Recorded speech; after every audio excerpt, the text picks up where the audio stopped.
Hey guys, tonight we're going to slip quietly into the cobbled and muddy past of medieval Europe.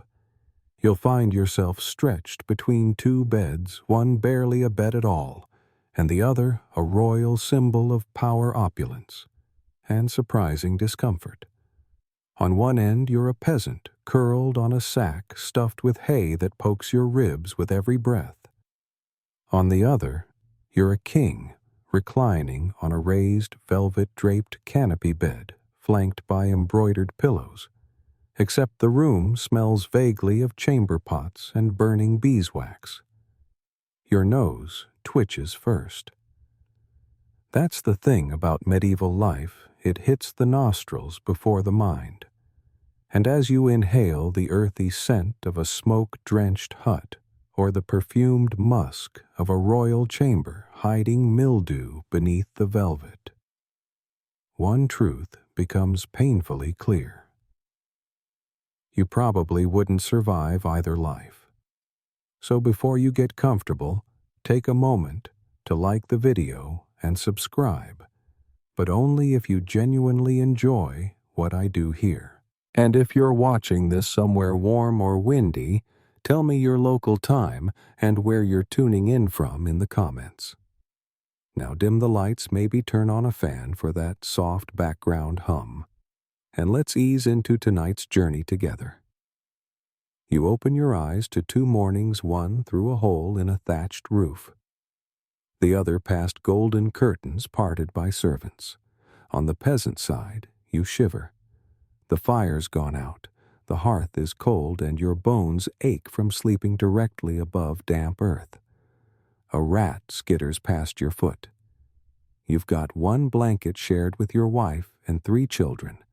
No privacy, no mattress, just straw that's been reused since, well, let's just say, don't ask. Meanwhile, on the king's side, there's no fire either, but that's because servants forgot to stoke it. Again. And while you lie on a feather bed thick enough to sink into, you realize you're sweating under layers of brocade. The windows are tiny slits in thick stone walls meant more for arrow defense than morning sunlight. It's darker than you'd like. Someone tiptoes in and draws the drapes. You blink against the sudden gray light. Another attendant brings in a bowl of lukewarm rose water for your hands, bows deeply, and backs away as if your breath might curse him. Being royalty is oddly theatrical. You haven't dressed yourself in a decade. And it's not because you're lazy, it's because your outfit takes 4 people to get on.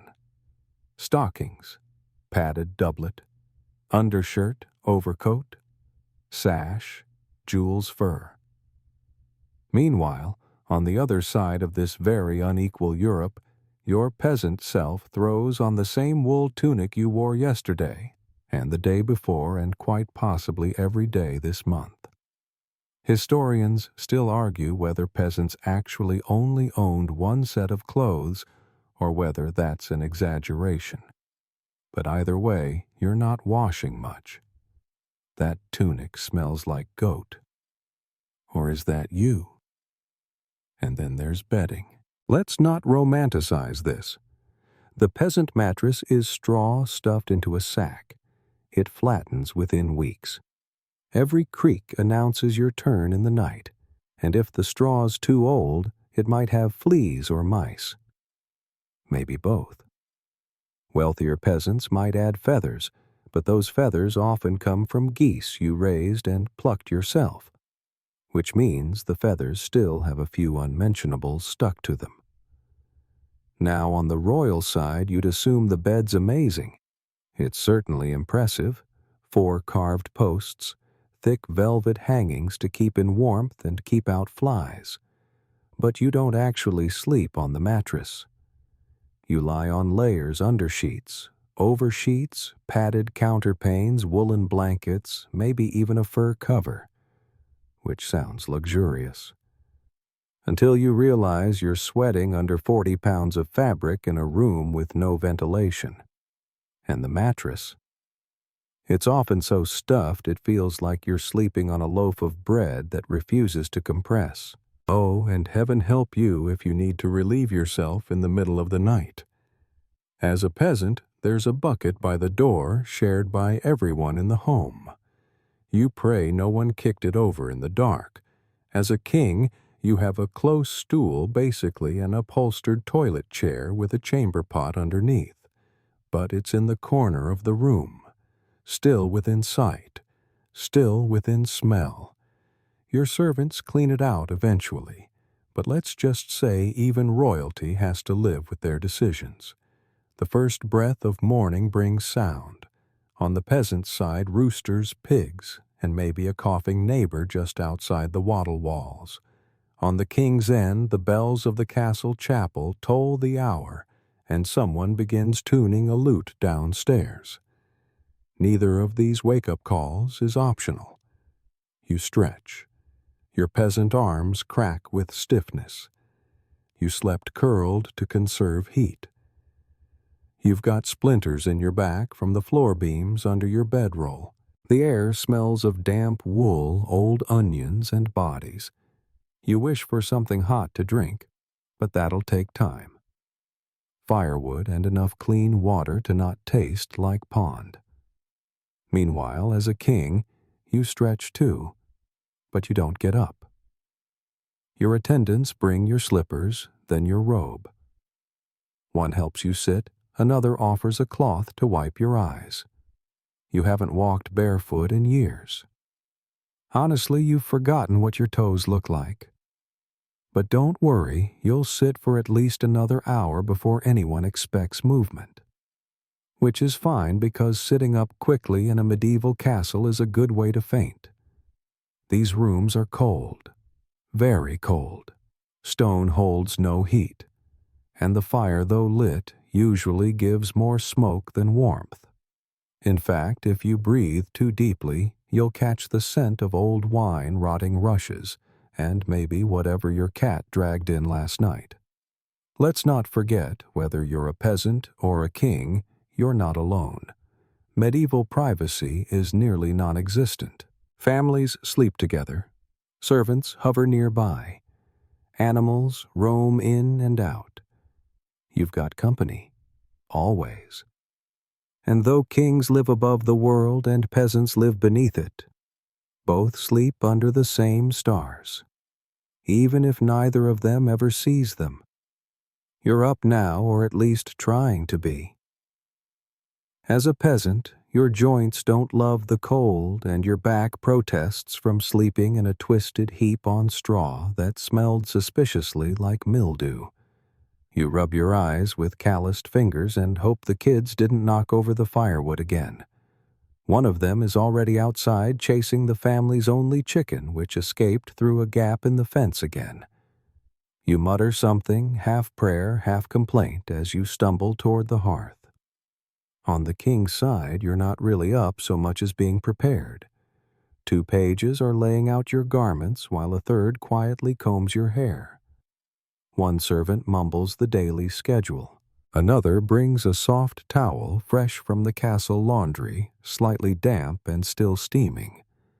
You dip your hands in rose-scented water, dabbing your face gently while someone else scrapes the soot from your bedchamber's fireplace. The day is beginning, and it's about to be very different for both versions of you. As a peasant, the first true act of the day is lighting the fire. And that's no simple strike of a match. It takes patience, dried moss, and a whole lot of puffed cheeks. You crouch down, coaxing a tiny ember into something that resembles a flame, while blowing through cracked lips, careful not to inhale too much smoke. If the fire takes, there's hot water eventually. If it doesn't, cold breakfast and colder soup. As a king, you're sipping a warm herbal infusion made by monks, something with sage honey and a bit of mint. A physician once told you it prevents phlegm. Historians still argue whether medieval cures like this were remotely effective or just made people feel fancy. But hey, at least it tastes better than pond water. Now comes dressing, and let's talk effort. You, the peasant, wear layers, sure, but they're all made of wool. Your base layer hasn't been washed in weeks and it's itchy. You scratch under your tunic while tying a simple rope belt. Your shoes. If you're lucky enough to have them, they're made of coarse leather that's been softened with animal fat. They smell feral. You sniff them, wince, and put them on anyway. Over in the royal chamber, your attire is basically architecture. First, the linen undershirt stitched by hand, of course, then the embroidered doublet fitted just so. You hold out your arms as a manservant loops decorative belts around your waist and shoulders. Another fastens the brooch at your collar, gold set, with a deep red stone mined from somewhere you'll never visit. Your shoes are velvet-lined with pointed toes so long they require tiny chains to keep you from tripping. And here's the thing, while you, the peasant, can dress in less than 5 minutes and be out the door before sunrise, the king's dressing routine can stretch well past the morning bells. There's a certain ceremony to it, a sense that being clothed is as much about power as protection. You're not just getting dressed, you're becoming the monarch, or at least a very overdressed person with freezing legs and stiff collars. Breakfast. Let's break that down. As a peasant, you're cooking over the open hearth, maybe a bit of porridge from last night stretched thin with water.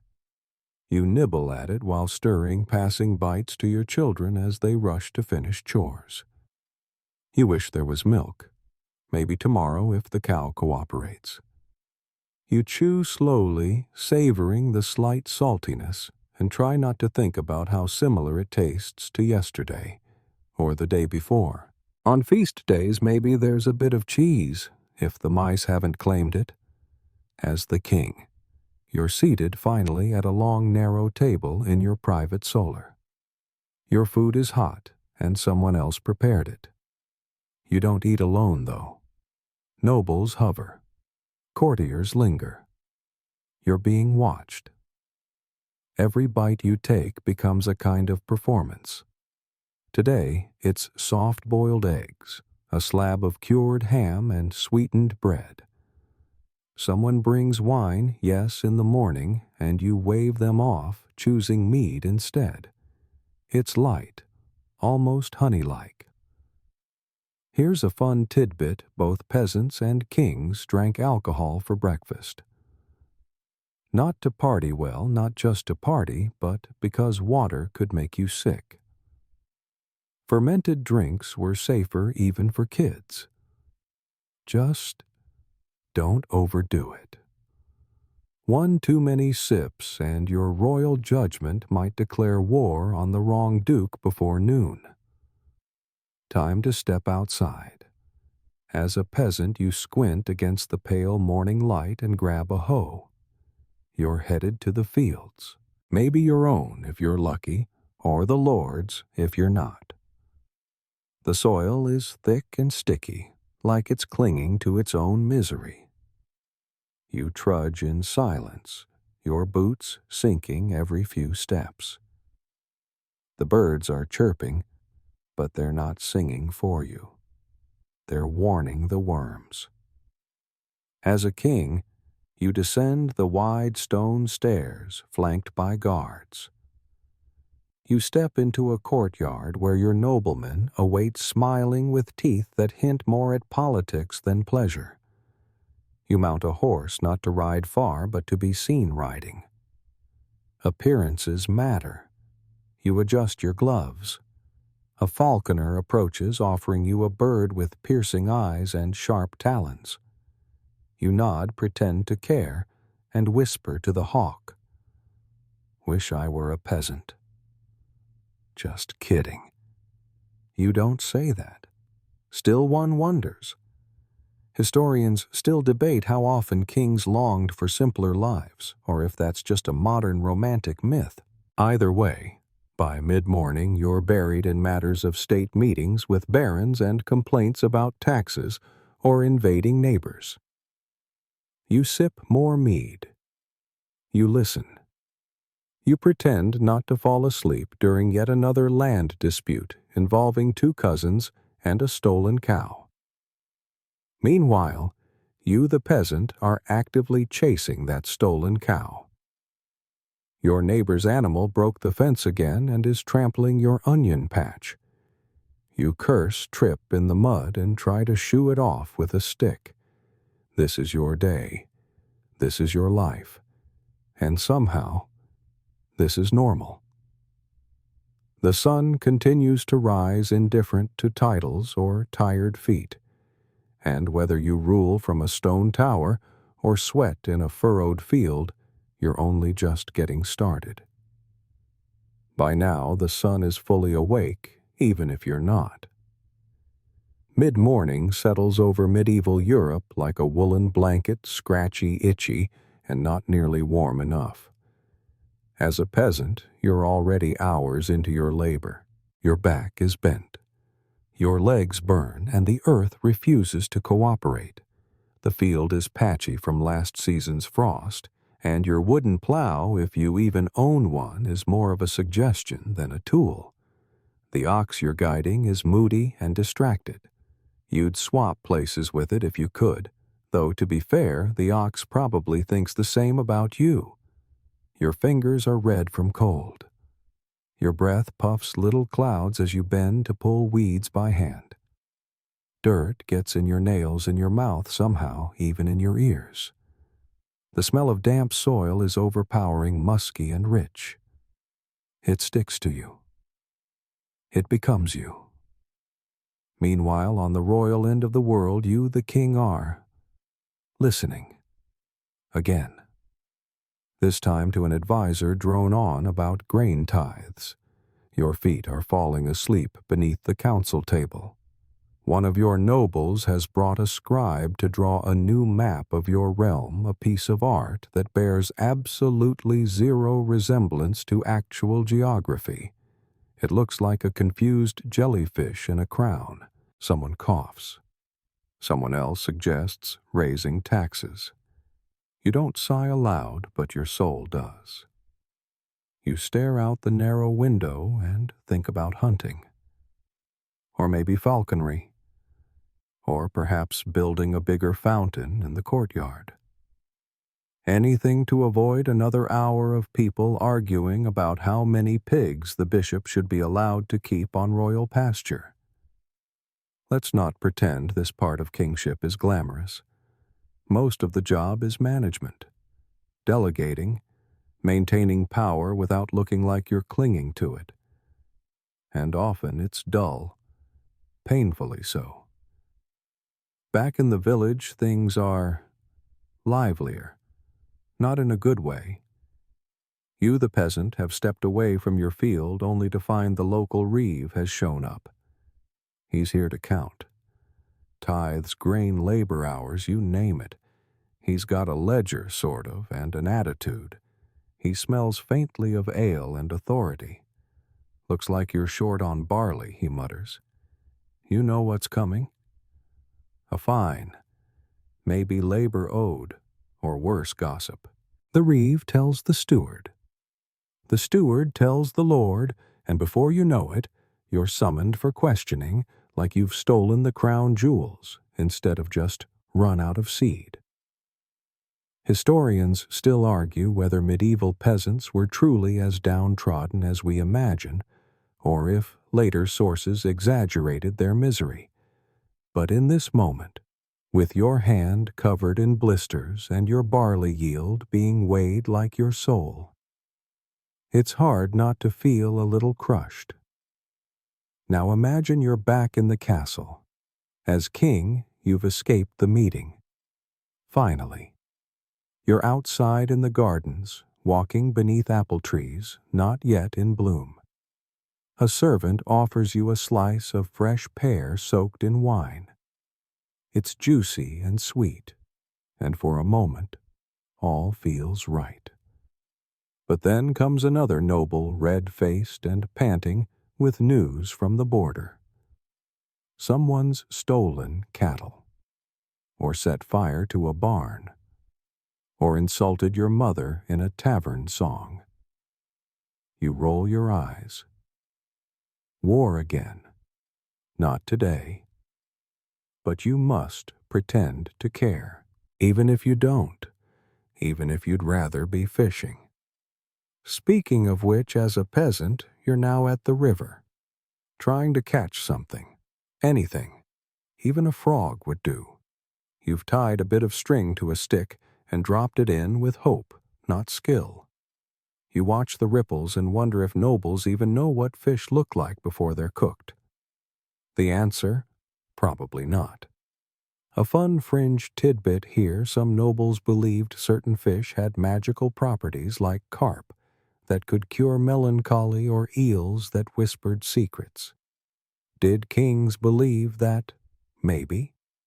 Or maybe they just pretended to amuse the court. Now it's nearing midday. Your stomach is a hollow drum. As a peasant, you've got some bread and cheese wrapped in a cloth. The bread is hard. The cheese is harder. You knock the two together and wonder which one will break first, your teeth or the crust. You eat slowly, sitting on a rock. There's no time for a real break. The field still calls. Or maybe the mill. Or your neighbor needs help repairing a fence. Your entire day is a barter system. You work for him, he'll help you later. Maybe, if he remembers. At the same time, the king is eating too, but it's not a solo act. The royal table is long and groaning with food. Game birds, roasted boar, trenchers of bread soaked in rich gravy, spiced wine, honeyed fruits. But here's the twist. It's mostly for show. You don't eat much. You can't. The court watches. And the food, it's not as great as it sounds. The spices might cover the smell, but not always the taste. Meat's often undercooked, and there's no refrigeration. The fancy stuff. It gives you gas. You try not to belch while the duke's daughter giggles beside you. And heaven forbid you use your fingers. That's for servants or foreigners. You use a dagger, carefully, nobly, even if it takes 5 minutes to slice a pear. Both versions of you, the peasant and the king, finish eating around the same time. But only one of you washes up. Hint, it's the guy near the river. And as the sun starts its lazy arc toward evening, you realize something. Whether you're bent under the weight of a plow or burdened by a crown heavy with expectation, the day doesn't slow down. It just changes flavor. And neither of you has time for a nap. The afternoon in medieval Europe is a time of relentless rhythm. For the peasant, it's sweat and repetition. For the king, it's theater and politics. And for both, it's just not over yet. You, the peasant, are back in the field. Maybe you're scything hay now, each swing of the blade carving out space between you and your thoughts. The sun presses hard on your back, even if the air is still chilled. Your tunic clings to you wet, scratchy, and now twice as heavy with sweat and dust. You wipe your brow with the back of your hand, but it doesn't help. The dirt just smears. The flies are bold. The blisters on your palms have opened. Your left boot is leaking. You knew it when you stepped into that puddle 2 hours ago, but pretending it wasn't happening felt better than facing it. On the king's end, you're not getting blisters, but you might get gout. You're sitting again, this time in the throne room. It's drafty, echoing with the footsteps of nervous messengers and boot-clicking guards. The walls are decorated with tapestries of grand battles you didn't fight in and deer you didn't shoot. The throne itself is more art than comfort wood, carved so intricately it leaves patterns in your skin if you sit too long, which you do. You're listening to a noble complain about a merchant. Then a merchant complain about a noble. Then the bishop shows up and gently scolds everyone for not being pious enough. Your fingers drum the armrest. You nod. You smile. You pretend not to think about how far the wine jug is from your hand. Meanwhile, in the village, the afternoon shifts into something almost pleasant. You, the peasant, finally finish your field work. The tools are heavy as you carry them back to the shed, but your body's used to it.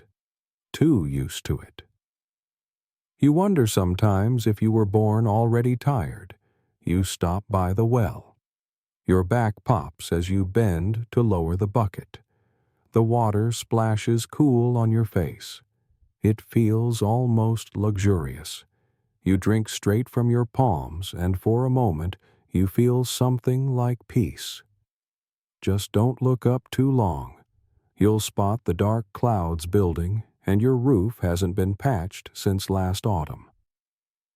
Historians still debate whether medieval peasants had moments of contentment or lived in unending misery. The truth probably lived somewhere in between. There were pauses, smiles, even laughter. But they were always borrowed, never owned. Now back to the castle. As king, you've retired to your study. It's a small room with a large desk piled high with scrolls and parchment sealed in red wax. You know you should read them, but instead you stare at the fire.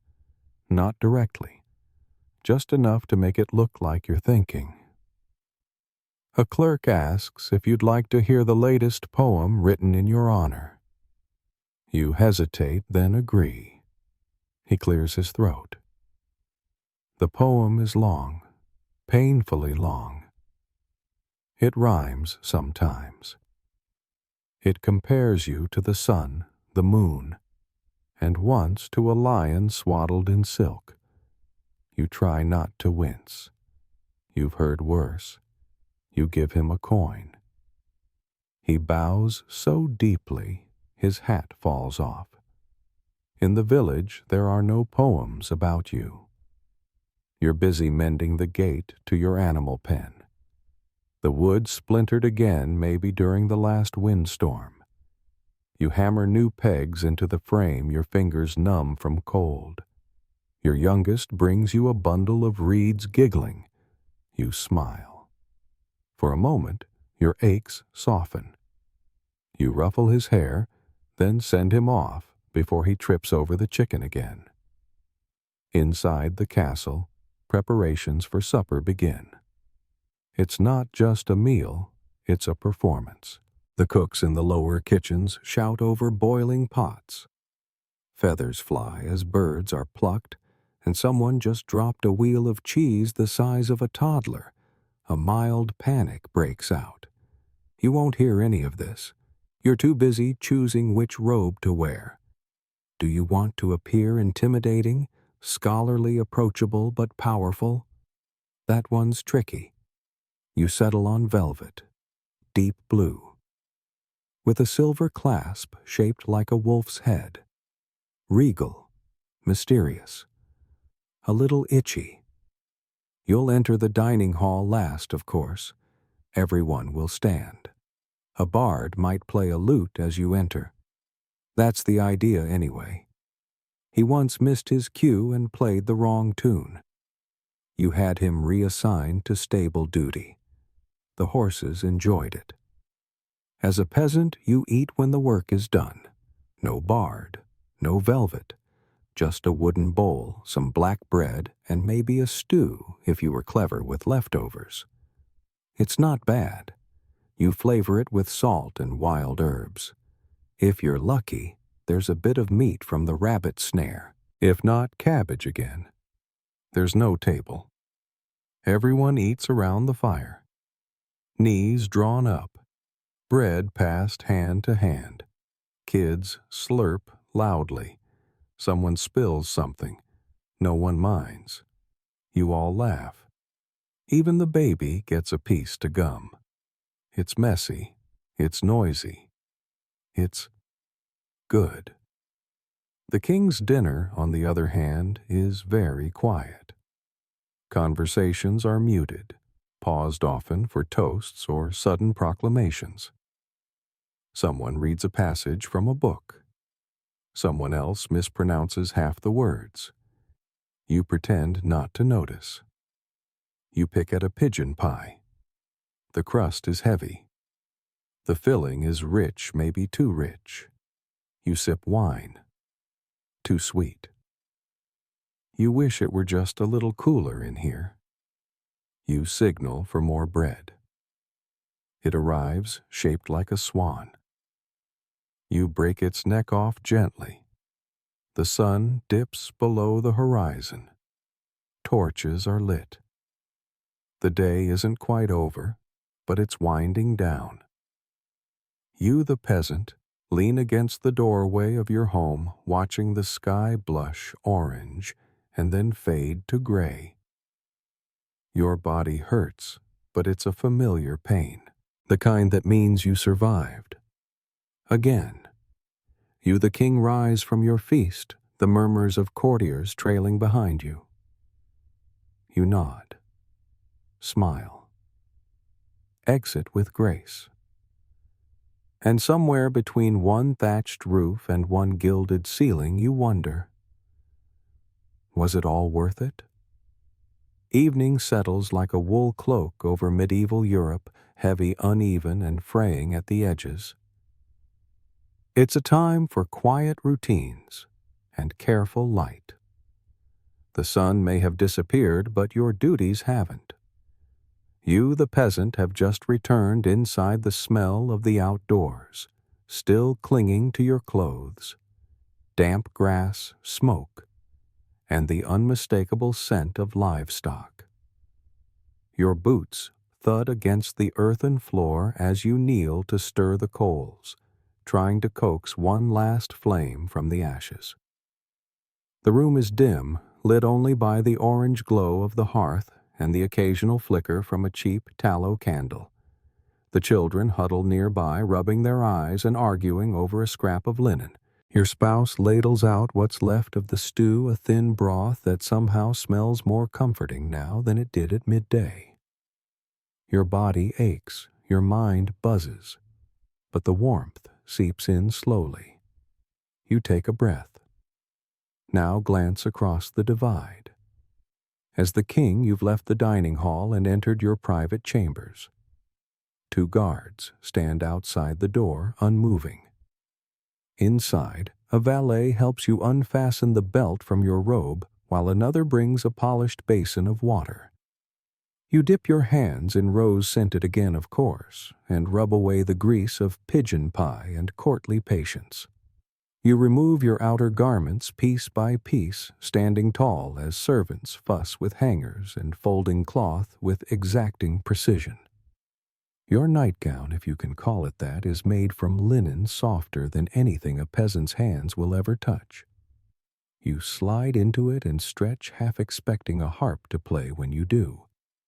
None does. Instead, the window lets in the faintest wail of a dog howling somewhere far beyond the castle walls. Let's talk hygiene. As the peasant, your washing up routine involves a wooden basin, some frigid water, and maybe a bit of leftover ash or lye soap if you've been saving it. You rinse your face and hands, flinching at the cold wiping dry on your sleeve. Your teeth. Well, you might chew on a stick or rinse with wine if you're lucky. And honestly, most villagers just hope their teeth would last long enough to outlive their bread. Over in the castle, your royal self has more options, but not necessarily better ones. Bathing is an ordeal. The tub is enormous, lined with cloth, and has to be filled one bucket at a time from the kitchen's boiling pots. It's too much trouble for a nightly ritual. Once a week, perhaps, maybe less in winter.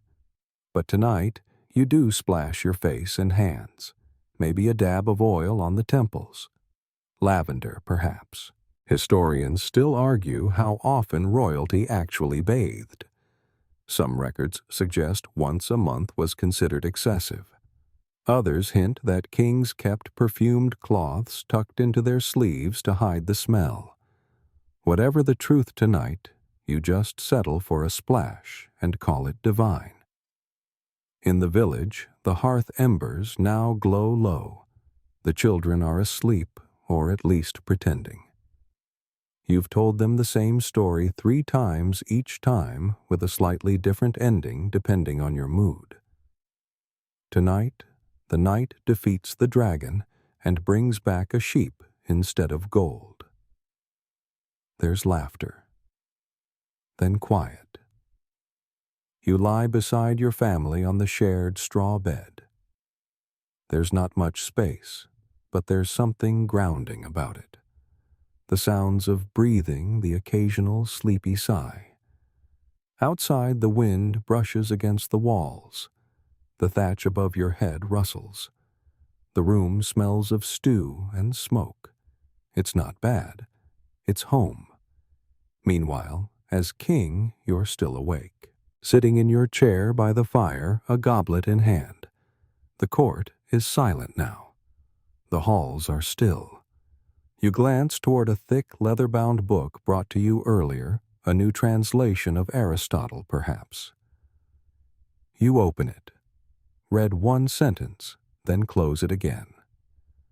The wine is stronger tonight. You walk to the window.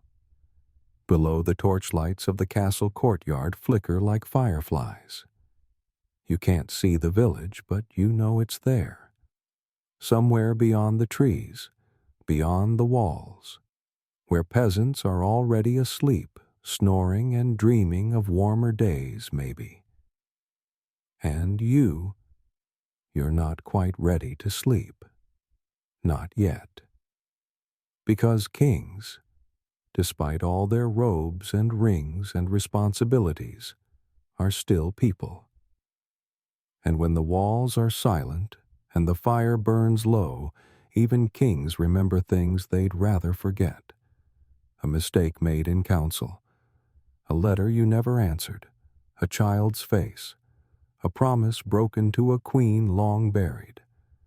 As the peasant, your regrets are smaller, but no less sharp. You wish you'd fixed the gate sooner. You worry about the sow's cough.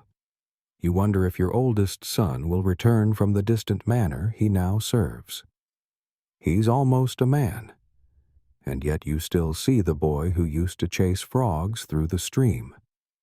You both lie down, one in a great bed surrounded by velvet hangings and flickering lanterns, the other on straw with a wool blanket shared among 5. And yet, somehow, both of you close your eyes to the same night sky. Both of you listen to the wind. Both of you wait for dreams to come. You wake before the sun because as a peasant, you always do. The air is thick with the chill of pre-dawn, and your limbs resist your commands. You ache in the places you forgot you had. One of the kids rolls over and elbows you in the ribs. Another coughs softly. You lie there for a few more seconds, staring into the soft nothing of the ceiling, and then you swing your legs over the edge of the bed and stand up into another day. You shuffle toward the hearth. It's cold. Of course it is. You kneel, gathering yesterday's coals into a rough little pile and blowing gently, trying to breathe warmth back into the ash. Your breath curls in the air like mist. Somewhere behind you, someone mutters in their sleep. This is what morning looks like, quiet labor. Soft noises, the rustle of wool, and the scrape of a boot on wood. You move without thinking. There's no such thing as sleeping in. Meanwhile, on the royal side, the king is not yet awake. You, the royal version of yourself, lie sprawled beneath fur-lined blankets. The fire in the corner of your room still glows because someone else kept it going through the night.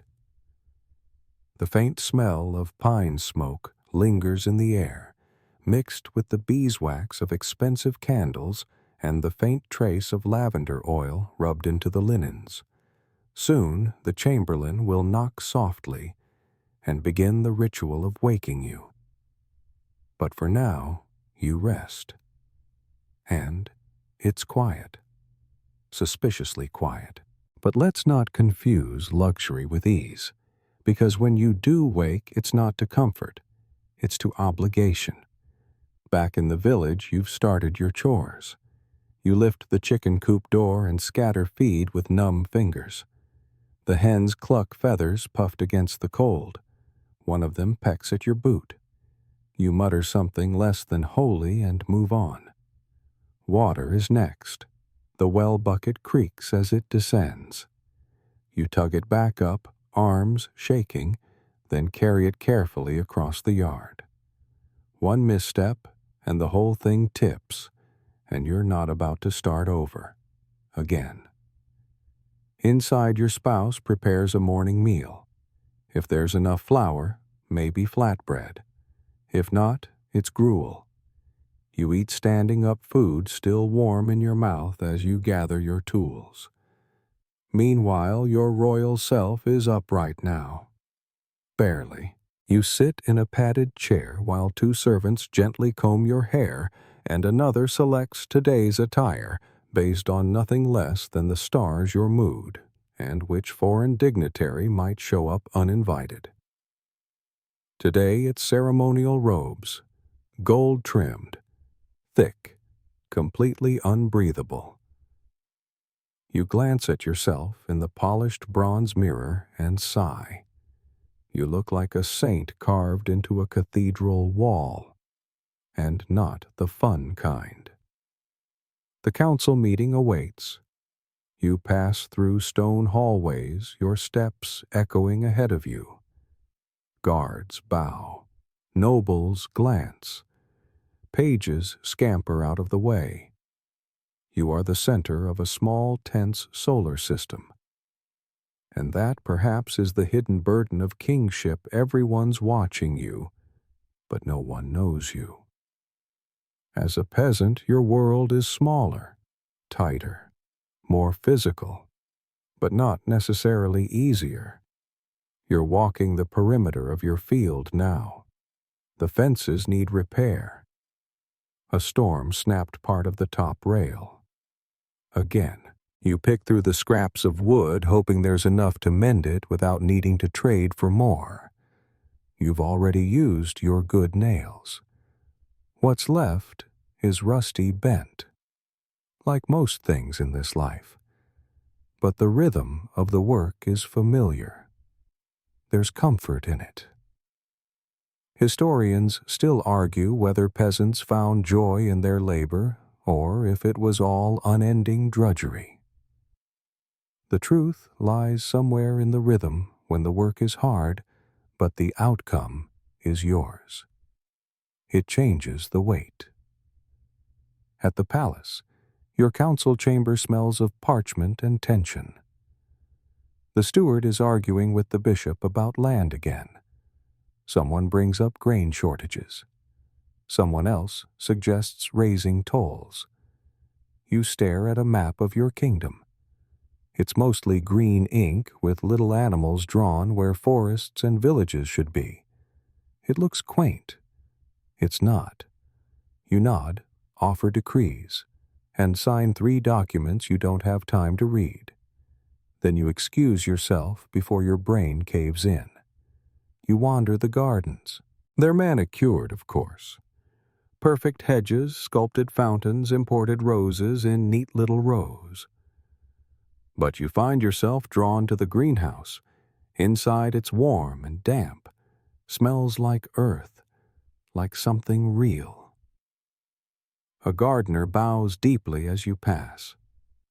You say nothing, but part of you envies his simple tools, his calloused hands, the way he moves with purpose. Back in the village, the sun is overhead now. You rest on a stone, drinking from a leather pouch. Water warm from the sun, tasting vaguely of the pouch itself. A neighbor passes by. He nods. You nod. It's not a conversation, but it means something. You think about the coming harvest, about your daughter's cough, about whether that patch of soil will ever give you beans again. You also think about nothing at all, just for a moment.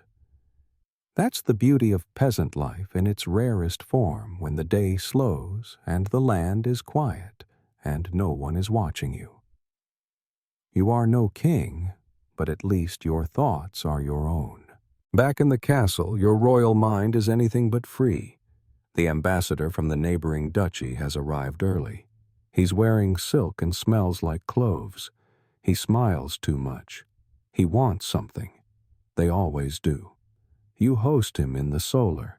Smile politely. Offer wine. Pretend to care about his stories of river trade and sheep exports. You laugh when he does. You nod when expected. And all the while your inner voice is screaming into the void. Because even kings aren't exempt from tedium. Even kings have to play nice. And as the meeting ends, and he bows and leaves, you feel lighter for a second.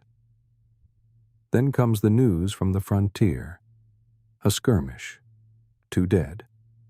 Maybe more. You sit down again, and you realize neither life is really yours. You, the peasant, serve the land, the seasons, the will of the harvest. You, the king, serve everyone and everything else, and neither of you is free. Afternoon wanes, and with it comes a creeping awareness in both lives. You've only got so many hours of light left. As the peasant, you notice it first. The way your shadow lengthens over the fields. The way the wind picks up just enough to bite. You quicken your pace, gathering tools, stacking them near the shed, with the worn, creaky door that never quite closes. The chickens are already beginning to shuffle back into their coop. Smart creatures. They follow the sun more faithfully than your own aching bones do. You pause for a moment, leaning on your hoe. The handle's smooth from years of gripping, and you feel the groove your thumb has worn into it. You squint toward the tree line just to check. No bandits, no wild dogs, no unexpected tax collectors. So far, so good. Meanwhile, the king is reading a letter in his solar, squinting in the last of the golden light pouring through stained glass. The wax seal is foreign.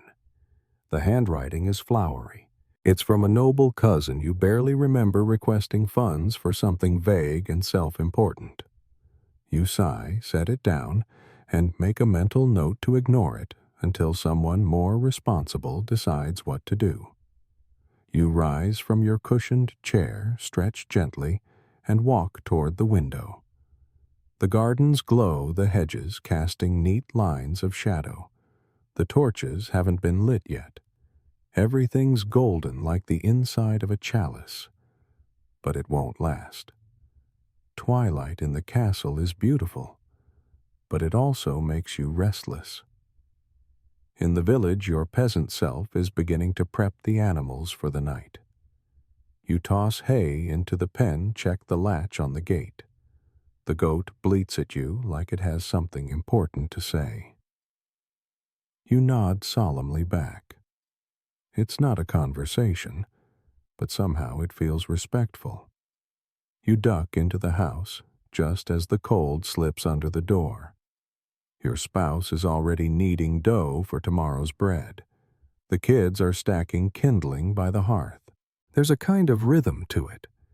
Everyone knows their place. No one needs to speak much. The night is coming fast, and in a world without light switches or central heat, that means urgency. As the king, you're escorted to vespers. The castle chapel glows with candlelight, a chorus of low voices already humming beneath the vaulted ceiling. You kneel, or rather, you arrange yourself into a position that suggests devotion while minimizing knee discomfort. A bishop drones on.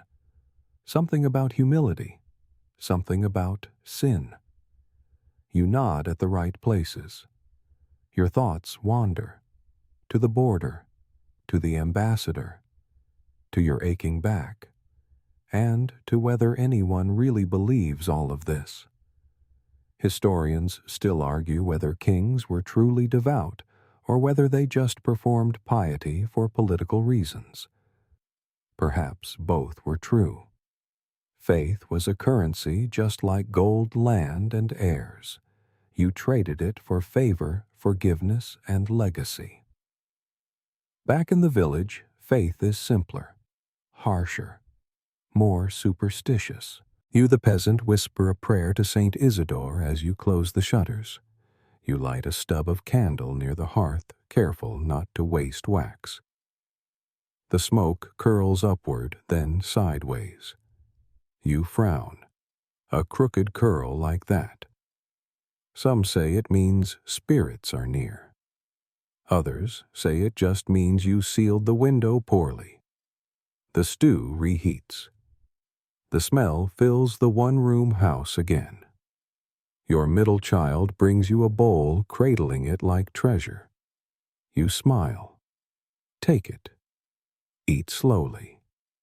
The warmth spreads through your belly, easing the tightness that settled there sometime around noon. Across the stone halls of the castle, a late supper is served, but tonight it's a smaller affair. You sit with just a few trusted companions. The food is delicate. Small quail. A salad of bitter greens.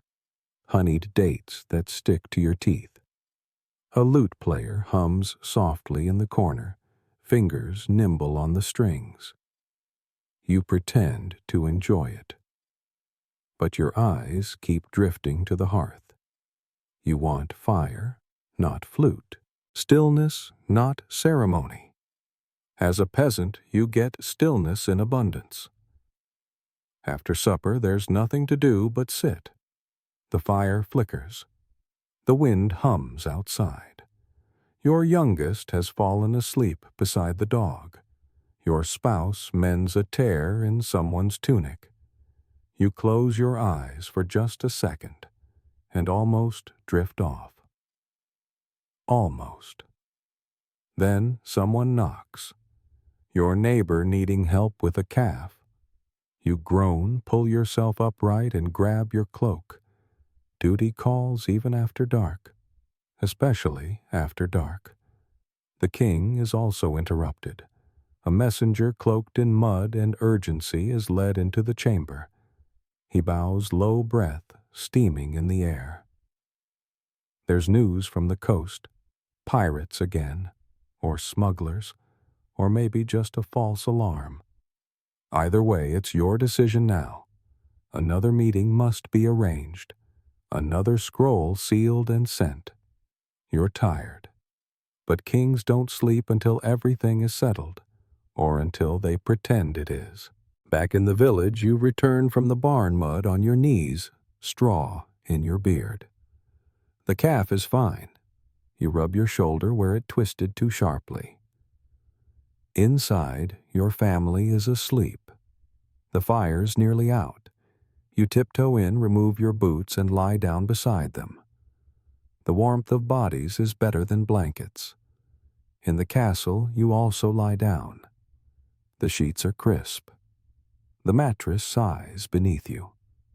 A servant adjusts the fire one last time. Another places a cup of warmed wine at your bedside. You don't touch it. You stare at the canopy overhead. shadows dance. Somewhere in the rafters, a mouse skitters. You let out a breath, and then the day is done. Both of you, peasant and king, drift toward sleep. Different burdens, different beds. But the same moon rises over both roofs, and under it you both dream. The dreams come, but they don't always stay. As a peasant, sleep is light. The straw beneath you creaks every time someone shifts. The baby murmurs in her sleep. A gust of wind rattles the shutters. Your eyes flutter open, not because anything's wrong, but because your body is trained to expect that something might be. You listen. The house breathes. The fire's gone out again. You think about getting up to stoke it, but your bones vote no. You pull the wool blanket higher and hope the cold will back off until morning. As king, you sleep deeper, but not better. Your mattress is thick. The sheets are embroidered. You have 2 pillows, but your mind won't let go. You roll over, tangled in silk. Somewhere down the hall, a guard's armor clinks softly. Someone coughs in the corridor, and your mind races with unfinished treaties, questionable allies, and the memory of your father's last words. Words you've never quite understood.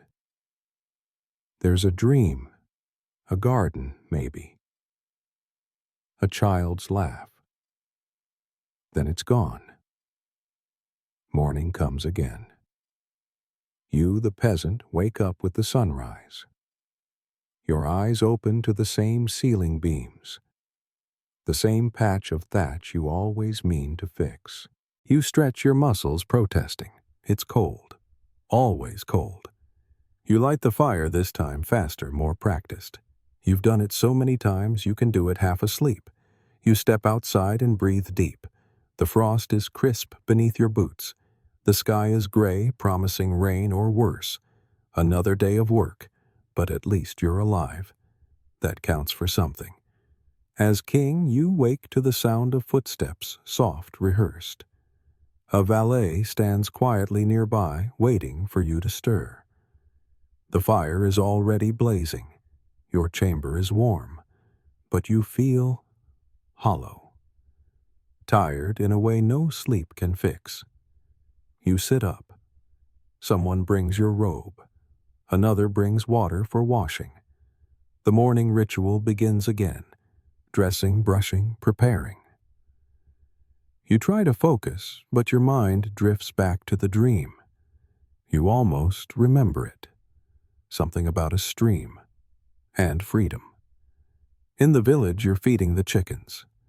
They peck eagerly, hopping around your boots like feathered drunks. You smile despite yourself. One of them gets bold tries to climb your leg. You nudge it gently away and laugh.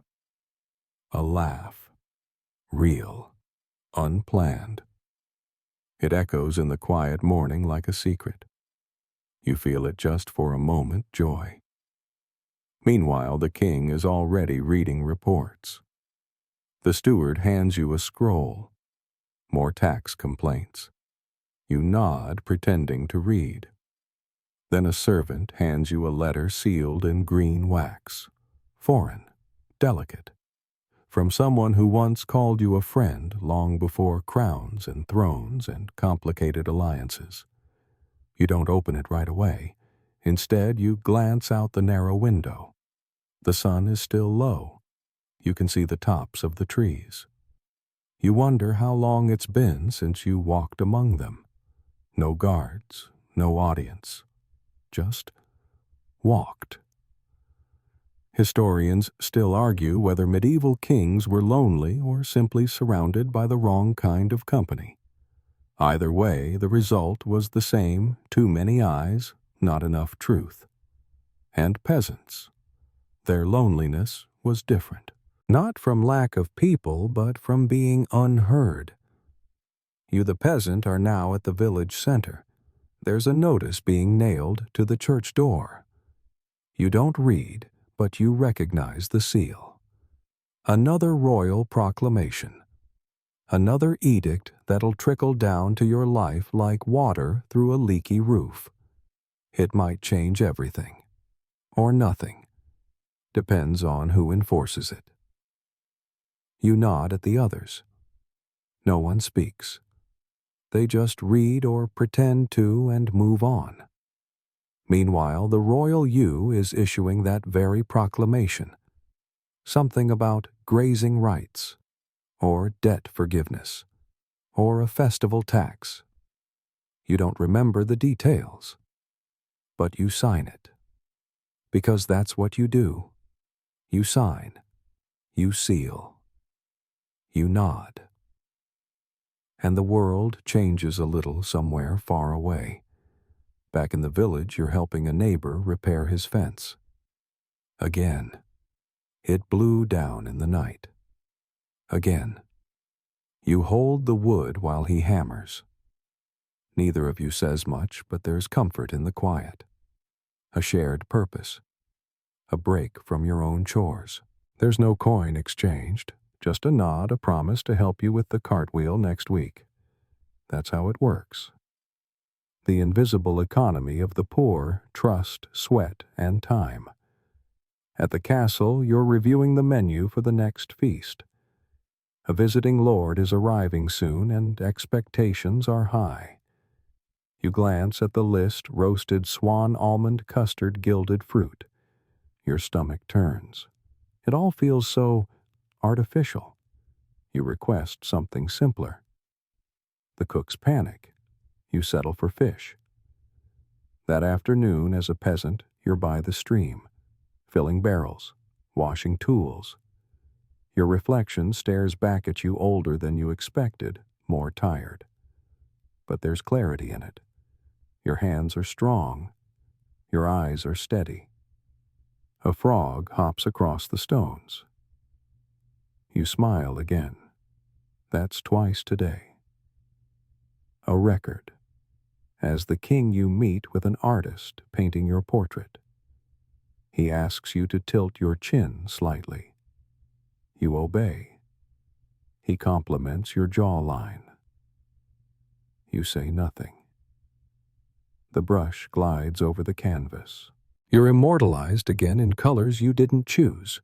You wonder if he's getting your eyes right. Because deep down they're not just royal. They're tired, human, like anyone's. Evening draws near. You return to the same paths, the same meals, the same beds. The cycle repeats. But today, you caught yourself laughing at a chicken. And today you looked out the window and wanted to run. And that's something.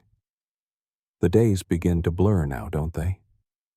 As a peasant, you don't mark time by calendars or clocks. You mark it by seasons, by the sound of the river running slower in winter, or the way the sun hits your hut at midday. You feel the shift in the air. The birds sing differently. Your bones creak more. The wind whispers that summer's dying and something colder waits just beyond the hills. You gather firewood in bundles now, heavier each day. You stack it beside the door, but you know it won't be enough. It never is. Meanwhile, the king is preparing for something too. A tournament, perhaps, or a diplomatic visit. You've been told 3 times what the protocol is, but your thoughts drift during the briefings.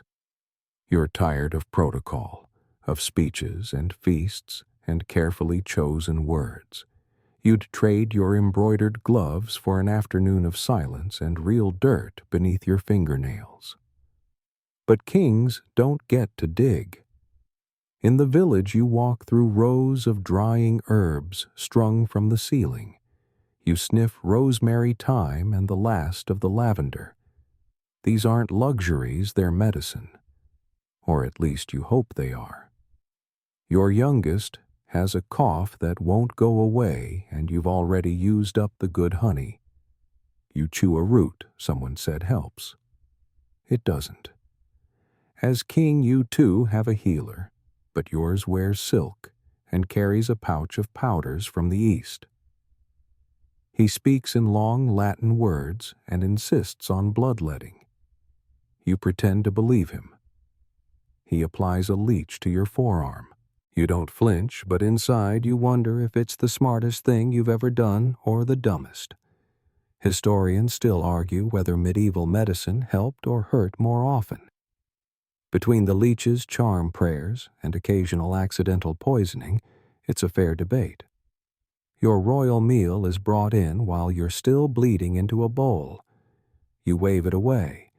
Your stomach's not in the mood for roasted capon today. The peasant version of you, though, is always in the mood to eat.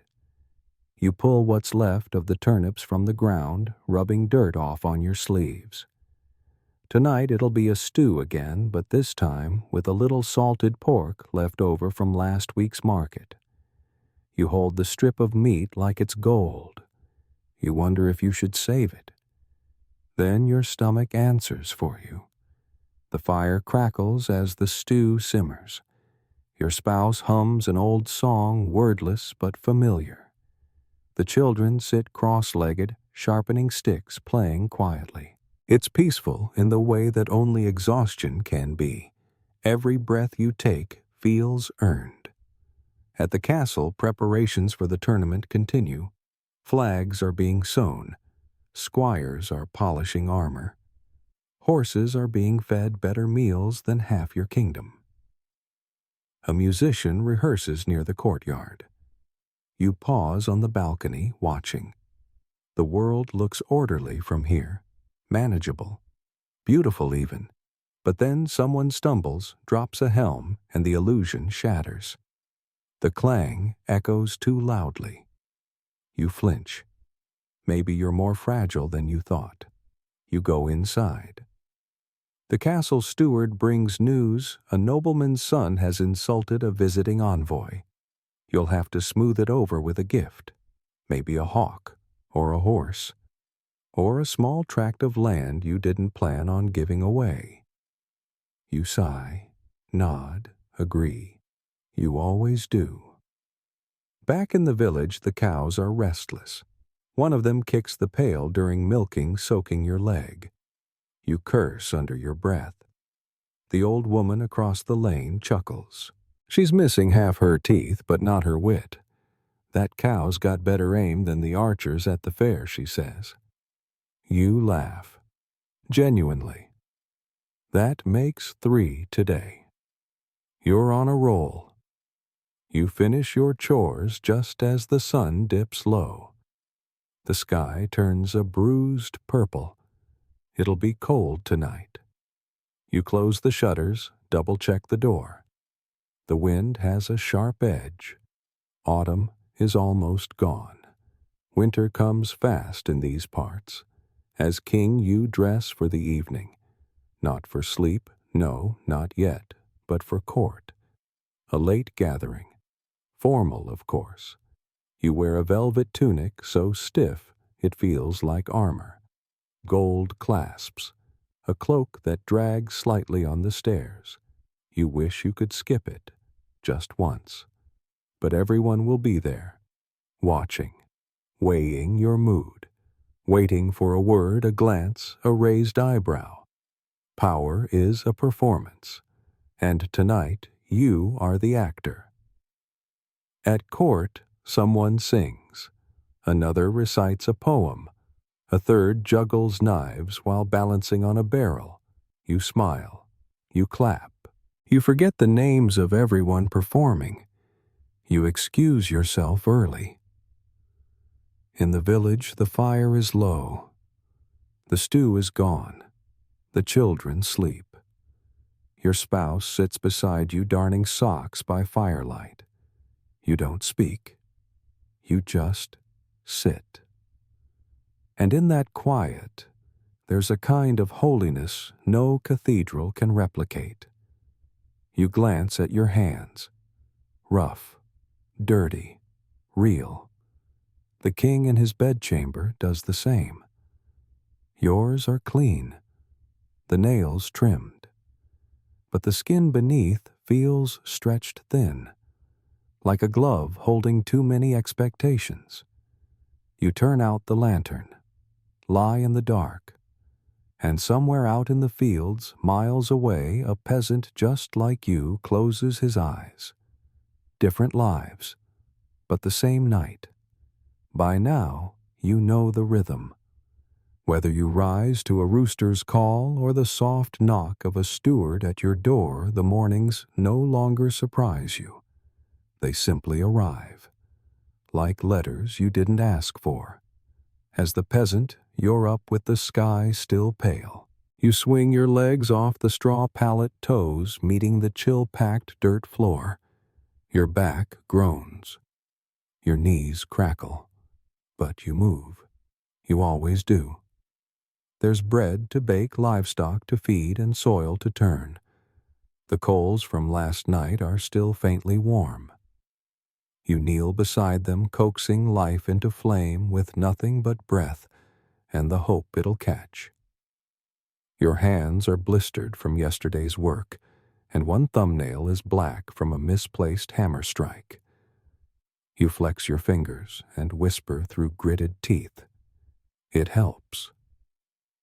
Meanwhile, the king awakens in linen and silence. The bed is warm. The room is warmer. The fire has been kept burning all night by a page with red-rimmed eyes. You sit up slowly, listening to the soft scrape of fabric as two valets begin their quiet ballet of dressing you. You'd think it would be relaxing, but somehow it isn't. You miss knowing how your own tunic fastens. You miss choosing what to wear because it fit, not because it symbolized your position in a complex hierarchy of heraldic nonsense. The velvet robe goes on anyway, and another day begins. As a peasant, your first meal is simple cold bread, maybe warmed on a flat stone, and a few sips of watered-down ale. Your spouse reminds you that the lentils need soaking for dinner, and the thatch over the western wall needs patching before the next rain. You nod, mouth too full to speak. The children chase one another in bare feet across the frost-hardened earth. You tell them to wear shoes. You realize they don't have any. Not anymore. The soles tore out weeks ago. Still they laugh. Children always do. Back at the castle, your royal self is in the stateroom by mid-morning. The steward reads off the day's matters, and Abby requesting exemption from the tithe. A noble family suing another for rights to a muddy patch of road, and a blacksmith who made a sword so fine it deserves royal inspection. You listen. You nod. You sign things. Your ring leaves a red impression in hot wax. That's power, you think. But it doesn't feel like power. It feels like writing your name over and over until the meaning's rubbed out. You rub your temple. Someone mistakes the gesture for disapproval. Papers vanish. In the village, you're at the river again, washing laundry this time. Your knees are wet. Your fingers numb. The water bites into your skin. You scrub shirts against flat stones, watching the dirt bleed away. A neighbor helps. You don't talk much. The wind does enough whispering for both of you. You hang the clothes on a line that sags from last year's snow damage. They'll dry eventually, or freeze first. You squint at the clouds. It might snow tonight. Back at the palace, a feast is being planned. Again. You wonder how often one can pretend to enjoy roasted peacock and sugared almonds without becoming numb to the taste of food itself. You request a simpler dish, just bread and cheese. Your cook looks at you as if you've lost your crown. Bread and cheese. Your grace. You nod. Real cheese, too. The sharp kind. From the north. It arrives an hour later, carved like a sculpture placed on gold-trimmed porcelain and surrounded by herbs you didn't ask for. You laugh quietly. So this is simplicity, once filtered through 6 levels of servants. The cheese is decent. You, the peasant, are also eating now. It's midday. You sit on a stump near your garden, chewing slowly. There's a hard-boiled egg, half a leek, and a heel of brown bread. You pass the last bite to your son without being asked. He beams. You're still hungry. You sip from your leather flask. The ale's gone flat. You don't care. You return to the fence post you started mending earlier. The rope's fraying and you've only got one more length of twine. You hope it holds through the winter. If not well, you'll deal with that later. At the castle, a messenger arrives. Bad news. A rebellion in a border town. Or maybe just a tax strike. Either way, it's a problem. The chamberlain wants troops sent. The bishop wants prayers said. You want a day without either. You choose prayers. For now. Historians still argue whether medieval monarchs ruled through true belief or sheer exhaustion. You're starting to suspect it was both. As the peasant, your body is wearing out. You can feel it in the way your shoulders throb after swinging the axe. You pause to rest, leaning against a tree. The bark digs into your spine like truth.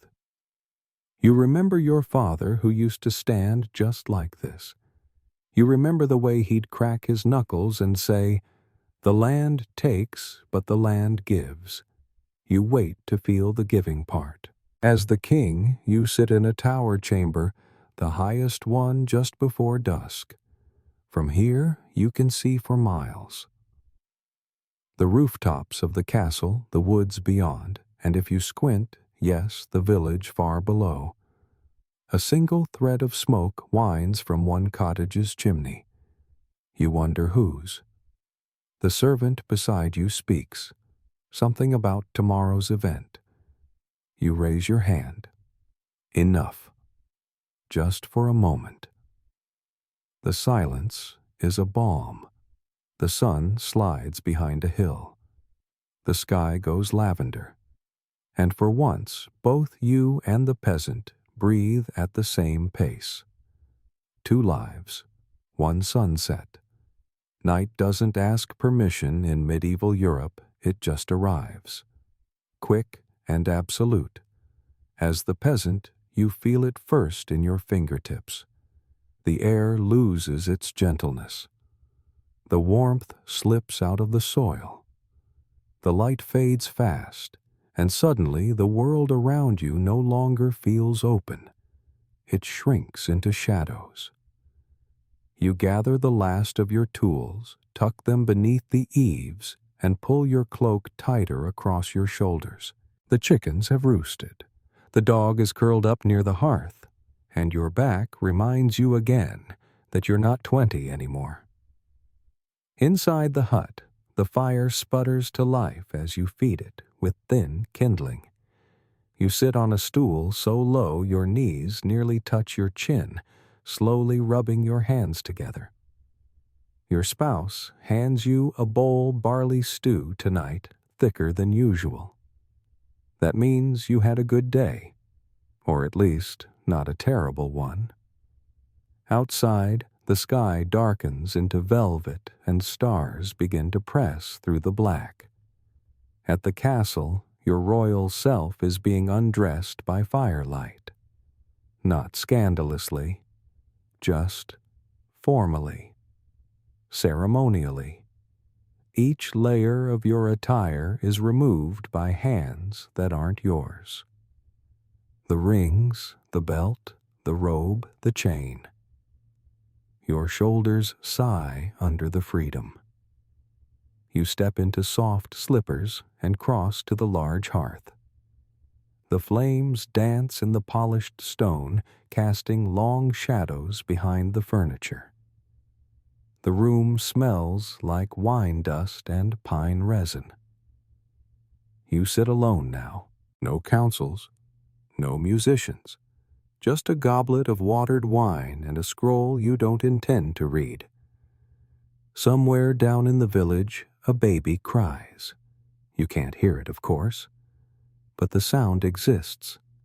It's part of your kingdom, part of the story. You just happen to live at the top of it. In the peasant hut, your eldest child asks for a story. You smile, even though you're tired. You tell one about a fox that outsmarts a knight. Everyone laughs, especially at the knight. It feels like a small rebellion. You exaggerate the nobleman's voice, giving him a pompous lilt. Your spouse shakes their head, but they're smiling too. The story ends. The coals glow. You crawl into the shared bed, curling in with the others, layers of bodies and breath warming one another. There is no luxury here, no privacy, no silence, but there is something solid, something human. As the king, your bed is a grand construction. Thick mattress, carved posts, velvet drapes drawn half-closed. You lie beneath furs and imported linen, yet you shiver slightly, not from cold, but from the echo in your chest. That hollow feeling that sometimes settles over you like a second skin. You turn on your side. The candle beside you flickers once, then dies. Historians still argue whether kings were truly feared or simply tolerated, whether they ruled with strength or just inherited the illusion of it. You've begun to suspect it's mostly the latter. In the village, your sleep is light. Your body wakes at every creak, every gust, every cough.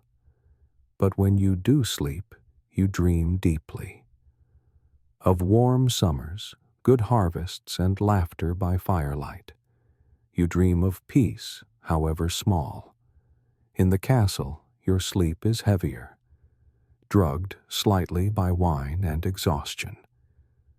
But the dreams are stranger, more distant. Sometimes you see faces you've forgotten. Sometimes your father's voice. Sometimes just silence. Morning comes again, and with it repetition. You, the peasant, rise early to split wood. The axe is dull. You make a note to sharpen it with the whetstone if you can find it. You start the fire, feed the chickens, tie a length of rope around your waist as a belt. You, the king, rise later, bathed, robed, seated, served. A silver tray, a pale robe, a cold room. You nod through reports and pretend to listen, and yet somehow you both sigh at the same moment. Back in the village, the local priest visits. He offers blessings and rumors. Someone's child has a fever. Someone else's goat vanished in the night. You nod politely, pretending to believe his remedies parsley oil and prayer. You wonder which will help more. At court, the archbishop arrives. He blesses you, praises your leadership, cautions you about whispers from Rome. You smile. Thank him. You wonder if he knows about the scroll you haven't opened, the one from your cousin in Aquitaine. You don't want to read it, because once you do, you'll owe someone something. As the peasant, your neighbor, needs help lifting a beam. You grunt, lift, strain. Your hands bleed again. You don't complain. You thank him for the last time he helped you. You make plans to swap eggs for flour next week. You joke about death, but only a little. Only because if you don't laugh, the weight wins. As the king, your steward presents the monthly balance of royal accounts.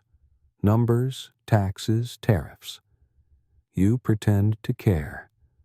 You approve a festival for midwinter knowing it will cost too much. But they need it. All of them.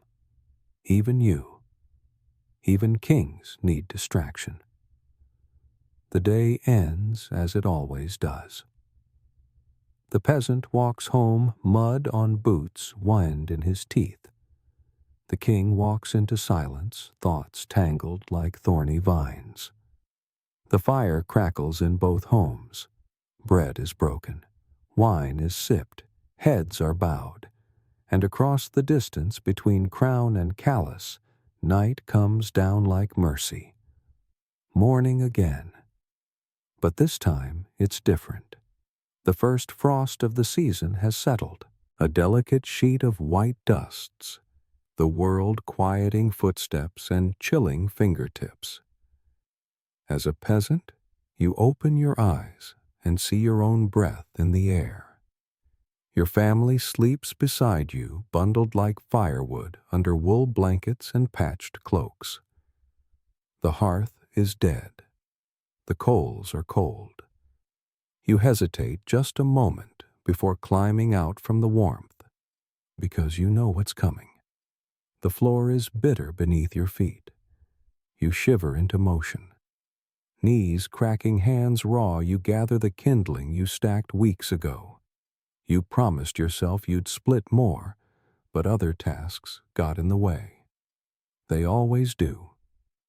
You strike flint coke's flame and blow steadily. A little fire answers back. You smile. In the castle, the king is already awake. Your steward informed you last night of frost advisory. You didn't even know that was a thing.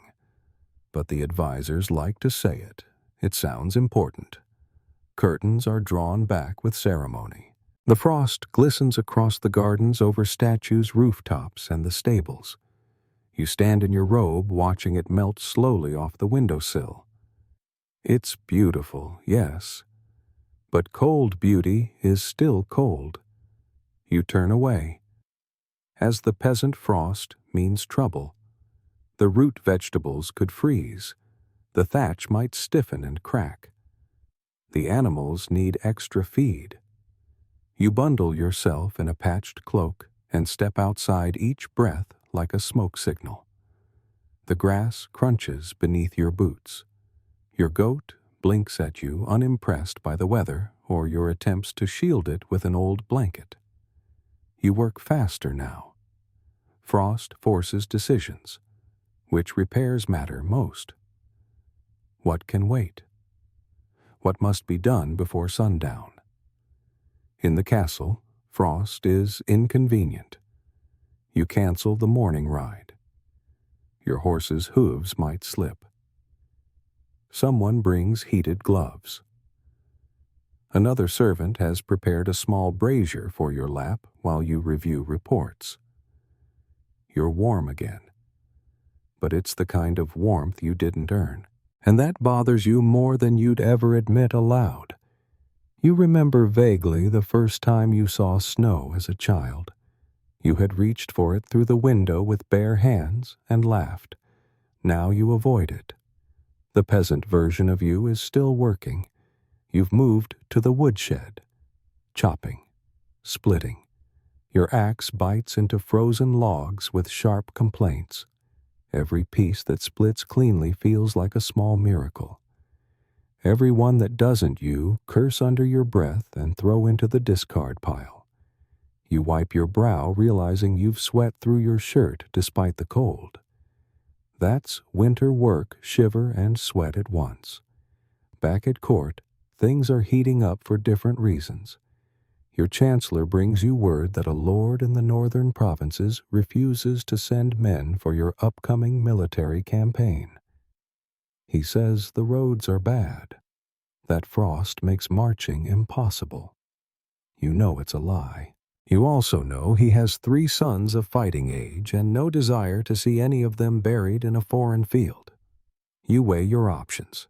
Send a threat, a bribe, a priest. Being king is a constant exercise in layered decision-making, all of it made with incomplete information and no undo button. You sigh. Again. Historians still argue whether kings truly held absolute power or whether they simply played the part, puppets with crowns. You begin to suspect it's both depending on the room you're standing in. As the peasant power looks different, it's the ability to keep your family warm tonight, to repair the roof before it collapses, to trade enough eggs for a bar of soap. That's it. No land disputes, no formal decrees, just the raw will to stay alive and keep going. You finish chopping wood and return to your hut, hands splintered and red. Inside, the children are laughing over a game made from stones and scraps of wool. You smile. You forgot how good it is to hear laughter that costs nothing. The stew simmers on the fire. It smells like onions and hope. As king, your lunch arrives carried on a silver tray by a servant who does not meet your eyes. You're not hungry. You eat anyway, out of duty. The pheasant is dry. The wine is too sweet. You tear the bread apart without tasting it. Someone compliments your robe. You nod. And suddenly you miss the onion stew, though you've never had it. Later that afternoon, as the peasant, you visit a neighbor to borrow a tool. His youngest daughter greets you with sticky fingers and a toothless grin. She offers you a chestnut. You take it bowing low in mock ceremony. Everyone laughs. It's a moment you tuck into the back pocket of your soul, because winter steals so much, but it cannot steal that. At the palace, a diplomat from a rival court arrives. The frost delays his carriage.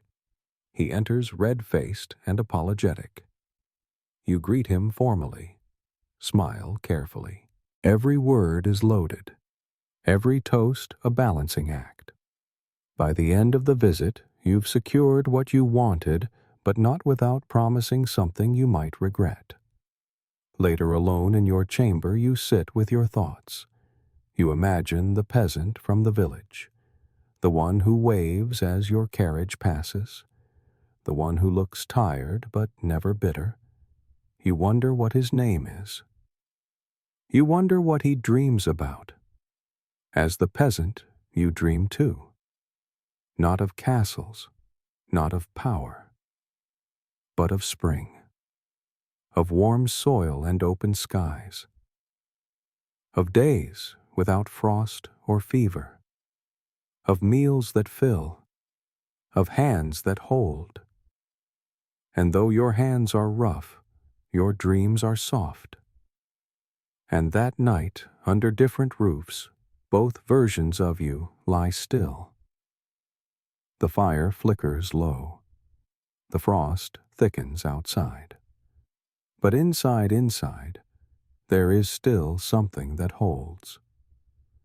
Winter is here now, and it doesn't knock, it barges in. You, the peasant, wake to silence. Not the peaceful kind. The kind that smothers. Everything outside your hut is frozen, still muffled by snow that fell in the night.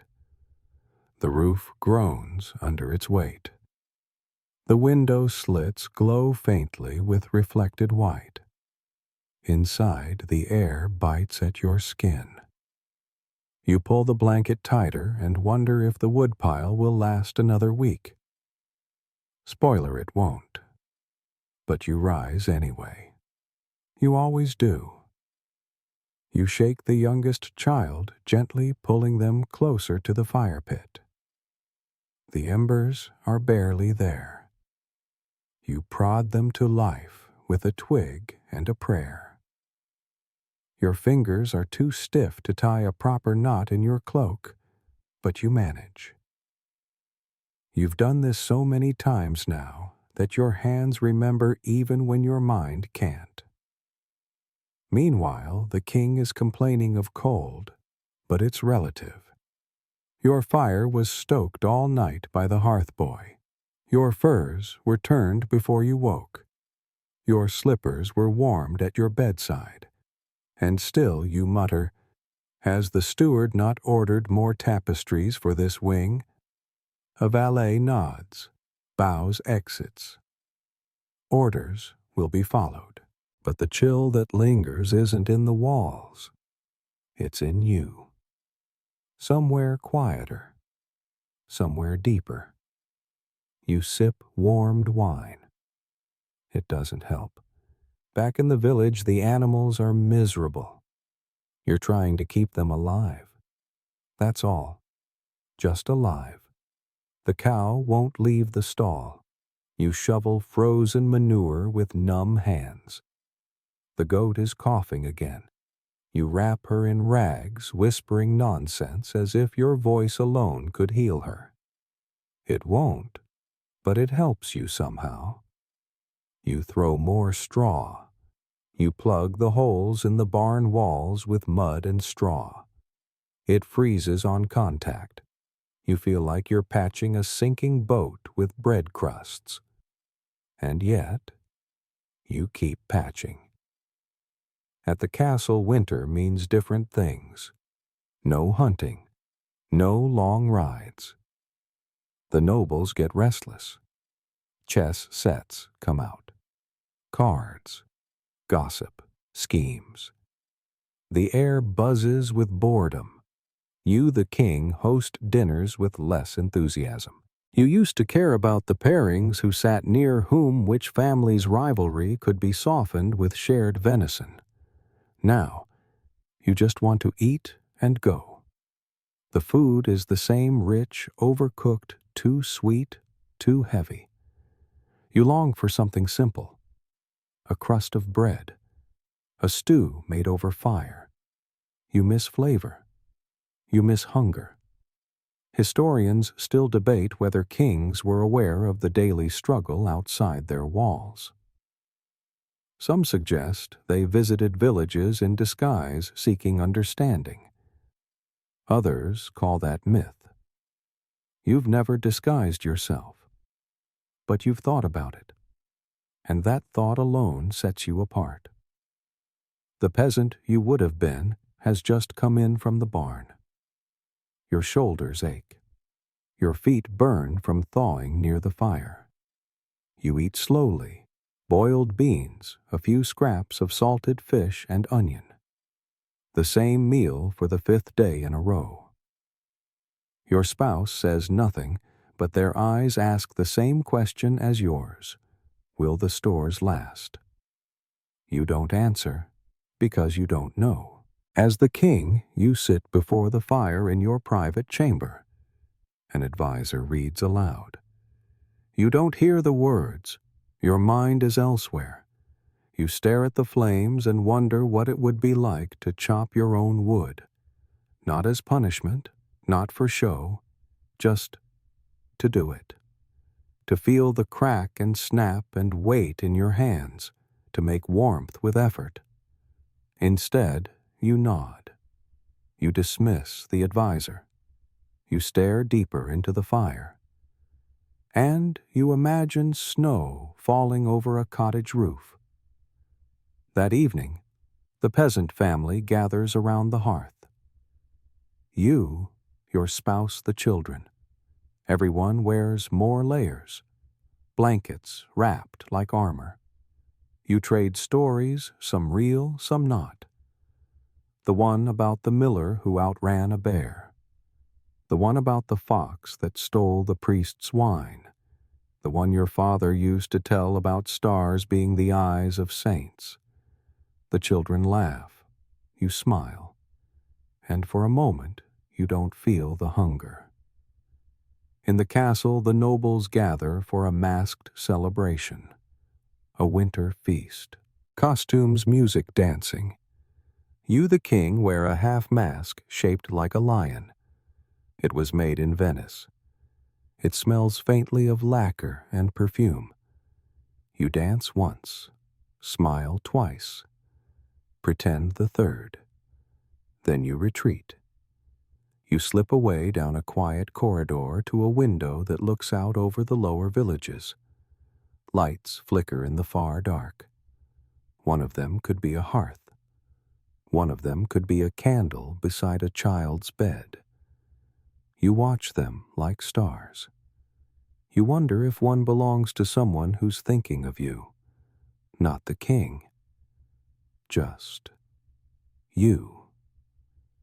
As the peasant, your eyes close by the fire. Your youngest leans against your side. The dog sighs from the corner. The room smells of smoke and wool and boiled onions. It's not much, but it's yours. As the king, you crawl into your vast bed, alone. A servant snuffs the last candle. The fire hisses in the hearth. You lie on silk and stare into the dark, wondering what warmth actually feels like when it isn't stitched into fabric or poured into a cup. And once again, both of you, so different, so far apart, drift into the same cold night. Two hearts. One winter. The snow doesn't stop. Not this week. Not any time soon. You, the peasant, wake to silence, once more too much of it. The kind that blankets the world and turns even footsteps into whispers. You reach for your boots in the dark, the stiff leather resisting you like it has its own opinions about the weather. You know what's waiting before you open the door. Everything is white, smothered, still. The fence line has vanished. The road to the well is no longer a road, just an expanse of frozen guesswork. You adjust the scarf wrapped around your face and step into it anyway, because the cow still needs water, and the last of the wood still needs bringing in. Each footstep crunches deep into snow. Each breath stings. You walk carefully, the bucket swinging at your side like a pendulum of obligation. Meanwhile, the king isn't walking anywhere. You're seated on a padded bench near the tall windows of your solar, watching snow slide off the rooftops, like frosting too thick to stick. You sip something warm, spiced wine, perhaps, or a tea from the east you can't pronounce. Your tutor insists it sharpens the mind. You're still waiting to feel sharper. Behind you, someone clears their throat. Another advisor. Another message. Another request. You nod. Later. As a peasant, you reach the well. It's iced over. Not solid, but thick with a stubborn crust that refuses the bucket. You crack it open with a stick, then your boot, then finally your fist. It hurts. You hiss through your teeth. The cold grabs your knuckles and won't let go. You fill the bucket anyway.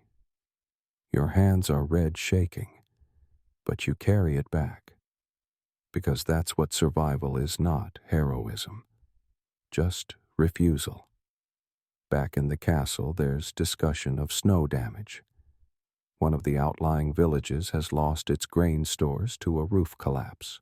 You, the king, listen carefully. You know the name of that village, not because of its value, but because it's where your falconer's mother lives. You tell the steward to send aid, quietly, without fanfare. Let it seem like providence. He nods. You don't explain further. Sometimes power works best in silence. As a peasant, you return home with the water. Your spouse is mending a cloak, their breath visible in the light. The baby has a cough that rattles small bones. You add another log to the fire and sit beside them. Your hands are still trembling. You eat bread so hard you soak it in broth. You chew slowly, letting your jaw do more work than your arms can afford. But you're alive. That's the win. In the palace, the midday meal is a formal affair. You sit at the head of a long table, nobles spaced like ornaments on a winter tree. The meal is warm, the flavors precise, the dishes endless. You eat sparingly, not because of appetite, but because you've grown tired of abundance. You wonder what it would be like to crave something again, to truly miss it, to earn it. One noble comments on the snow. Such beauty, he says, swirling his goblet, but such burden. You nod, politely. But your mind is already elsewhere, wondering how many of your subjects are shoveling that beauty just to reach their chickens. As a peasant, your shovel is old and warped, the handle wrapped in leather scraps. You clear a path to the barn, sweat beading beneath your cloak despite the cold. The snow is heavy, uncooperative. It keeps collapsing behind you. But you don't stop. You can't. The animals need feeding. The roof needs clearing. And there's no one else. A neighbor passes by, face, red mustache frozen. You trade a wave and a joke about how the snow owes you rent. It's not very funny.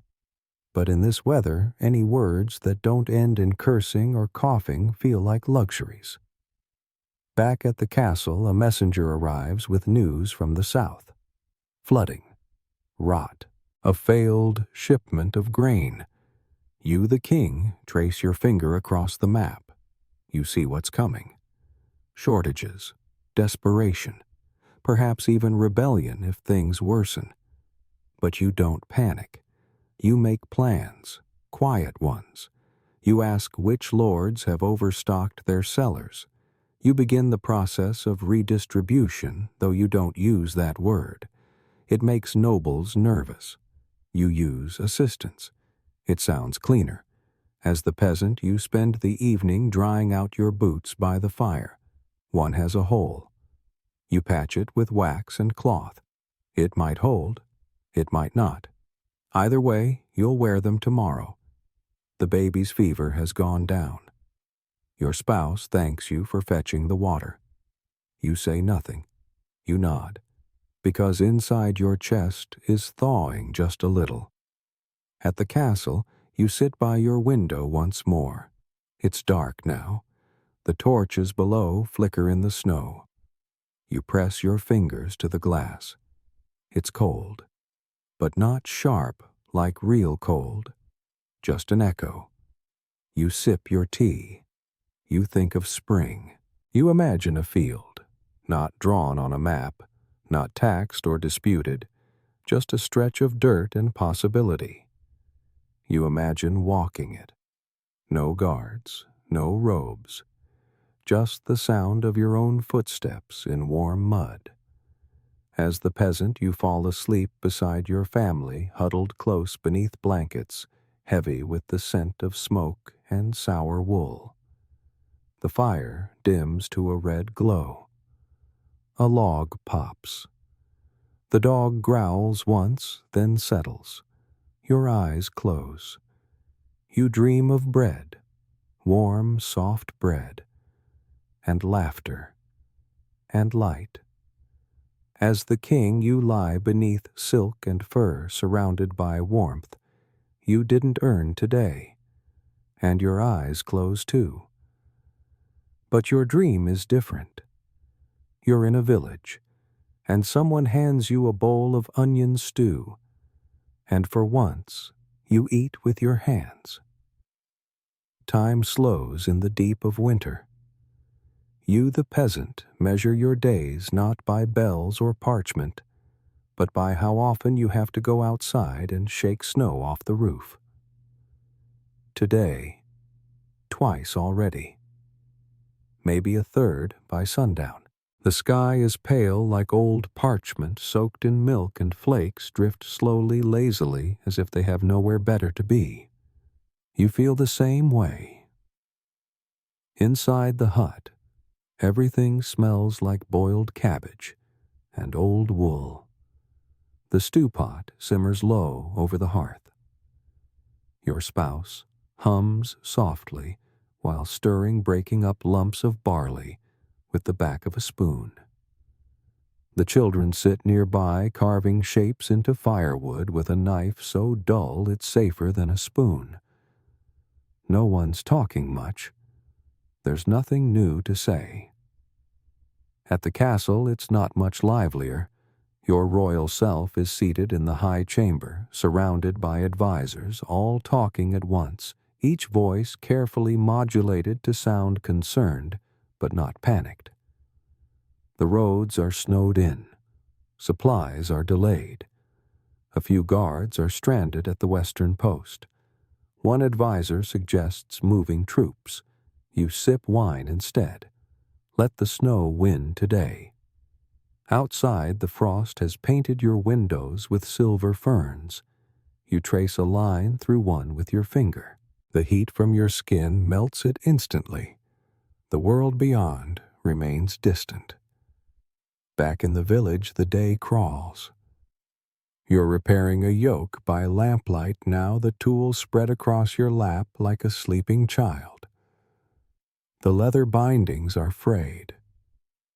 The wood cracked from the cold. You use twine to lash it, hoping it'll hold until spring. It has to. You press your thumb into a knot to test the tightness. It bites back. That means it's good. Your middle child asks if it's true that in the king's castle there are fires in every room and blankets made of gold. You chuckle. Only the cold rooms, you say. The warm ones just have silver. They laugh. So do you. As the king, you hear similar laughter, though you're not part of it. It echoes from the hallways, courtiers huddled near the kitchens for warmth. A few nobles are telling jokes by the hearth, soft chuckles wrapped in perfumed air. Someone recites a bawdy poem. You smile faintly, but you don't go join them. You remain by your window watching the snow fall. A servant brings you roasted chestnuts. You take one. It burns your fingers slightly, just enough to remind you you're still alive. Historians still debate whether medieval monarchs ever truly rested, or whether the pressures of court lineage and reputation made true peace impossible. You're starting to think peace isn't about silence. It's about not being watched. The peasant version of you is now boiling water for washing. Not for yourself, there's no time, but for the baby who's caught a rash. You heat cloths, dip them gently, wipe little limbs with calloused fingers. The baby coos.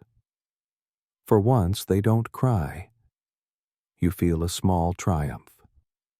It's better than a crown. At the castle, you're summoned to sign a charter, something to do with grain allocation. You scrawl your name, wondering how many mouths this paper will actually feed. You don't ask. No one would give you an honest answer, so you just sign. You retreat to your chamber and read poetry by firelight. You don't enjoy it, but you like the idea that someday someone will say, "He was a king who read poetry." That feels noble, almost human. Meanwhile, in the village, the moon rises. You step outside just to breathe. The snow glows faintly under its silver light. No wind, just cold. Pure, still cold. You close your eyes. Listen. Somewhere, a horse snorts. A door creaks. A dog barks 3 times, then goes quiet. This is the sound of your kingdom, not the king's. Yours. Back at the castle, your astronomer insists the stars are shifting, that a comet has been spotted, that it may herald a change. You nod, politely, but secretly you think he just wants more candles for his observatory. You retire early. You're not tired, just finished. The day has wrung you out like old laundry. You lie in bed listening to the wind scratch at the stone windows. Somewhere you imagine a child in the village pressing their fingers to a cold pane just like you did earlier. You wonder what they see. You hope it's not fear. The peasant is asleep now, curled near the fire. The baby warm and full. The stew pot empty. That's a win. The fire hisses. A log cracks, sending sparks up the chimney. The sound is oddly soothing. In both homes, one of stone, one of straw breath rises and falls in the dark. 2 lives. 2 homes. 1 winter. It's late winter now, that time. When the snow has stopped falling but hasn't melted. When the ice clings in streaks along the rooftops like stubborn regrets. When the ground is too hard to dig, too soft to trust. The kind of season that exhausts even the hope of spring. As the peasant, you feel it in your joints. Your knees creak. Your fingers resist every task. You've mended every tool, twice sharpened, every blade dull with frost. There's no more fat to render, no herbs left hanging, no more firewood stacked neatly. It's all been used. And yet the days grow longer, just a little. You squint at the sky. The sun still hides, but you can feel it thinking about coming back. At the castle, the king feels it too. You rise later these mornings, not from laziness, but because you can. You've earned that right, or rather it was handed to you. Still, your body's begun to mirror the season, tired but not asleep, restless but without direction. Your physician says you need a tonic. You say you need a ride through the forest without 6 guards and a falconer narrating every leaf you pass. He doesn't understand. Few do. As the peasant, you spend the afternoon repairing your cart's axle. Again, the wheel split last week in the freeze. You've braced it with iron bands and prayers. You'll test it tomorrow. If it breaks, you'll walk to market. It's not far, only 10 miles. Only. Your spouse reminds you there's nothing to trade anyway. You remind them the cobbler might take salted fish in exchange for shoes. You laugh together at that. It's only half a joke. In the royal court, a bard plays a new ballad about your grandfather's victory at the Northern Pass. It's wildly inaccurate. The bard claims the old king killed 10 men with a single swing. You know the truth, he fell off his horse in the first charge and broke 3 ribs. You almost say so. Almost. Instead, you smile and sip wine that tastes faintly of dust and memory. The castle is full of light today. Sun streaming through high windows. Shadows cut clean across the tile. It's beautiful. But you miss walking on earth that gives a little under your boots, the way mud squelches, the way stones shift. Your floor doesn't move. That's what makes it a palace. That's also what makes it a cage. As the peasant, you head to the stream to check the ice. You chop carefully with the back of your axe. The ice groans, then gives. Water flows beneath slow and glassy. You fill a bucket, half praying it won't spill on the way home. Water's heavy. Heavier when it matters. You slip once, catch yourself laugh. No one sees it, but that laugh might be the brightest thing in the village today. At the castle, you're reviewing petitions. One catches your eye, a request from a stonemason whose daughter was caught stealing bread. He asks for mercy. Not gold, not favor, just a reprieve. You don't recognize his name. You write 2 words at the bottom. Forgive her. You don't tell anyone. As the peasant, you return home with the water. Your spouse greets you with a smile and a cracked bowl of broth. You eat slowly, letting it sit in your stomach like a warm promise. The children are asleep early, exhausted from nothing more than growing in the cold. You think about your neighbor, the old one with the bent back and blind eye. He hasn't been seen today. You make a mental note to check on him tomorrow. You won't forget. The king's evening is quieter than usual. No feast, no music. Just bread, cheese, and a flickering fire. You sit alone, letters unopened at your elbow, a book half read in your lap. You've underlined a line about solitude, but you can't remember why. You get up, walk the hall, past tapestries, past guards, past portraits of kings who wore the same crown and the same look in their eyes. You stop before a window. Outside, dark trees, frost-covered stone smoke from distant hearths, curling upward like forgotten thoughts. You wonder if anyone out there still sings lullabies. As the peasant, you do. You hum one now low and quiet as your spouse sews and your body melts into the straw mattress. It's an old tune. You don't remember where you learned it. Maybe from your father. Maybe it just grew out of the cold. The candle flickers. The fire settles. You close your eyes. The king lies in silence too. Your room is vast, too vast. The fire roars like it's trying to fill the emptiness. You pull the blankets tighter. You wish someone would sing to you, just once. Outside, the frost spreads like lace across every window in the land.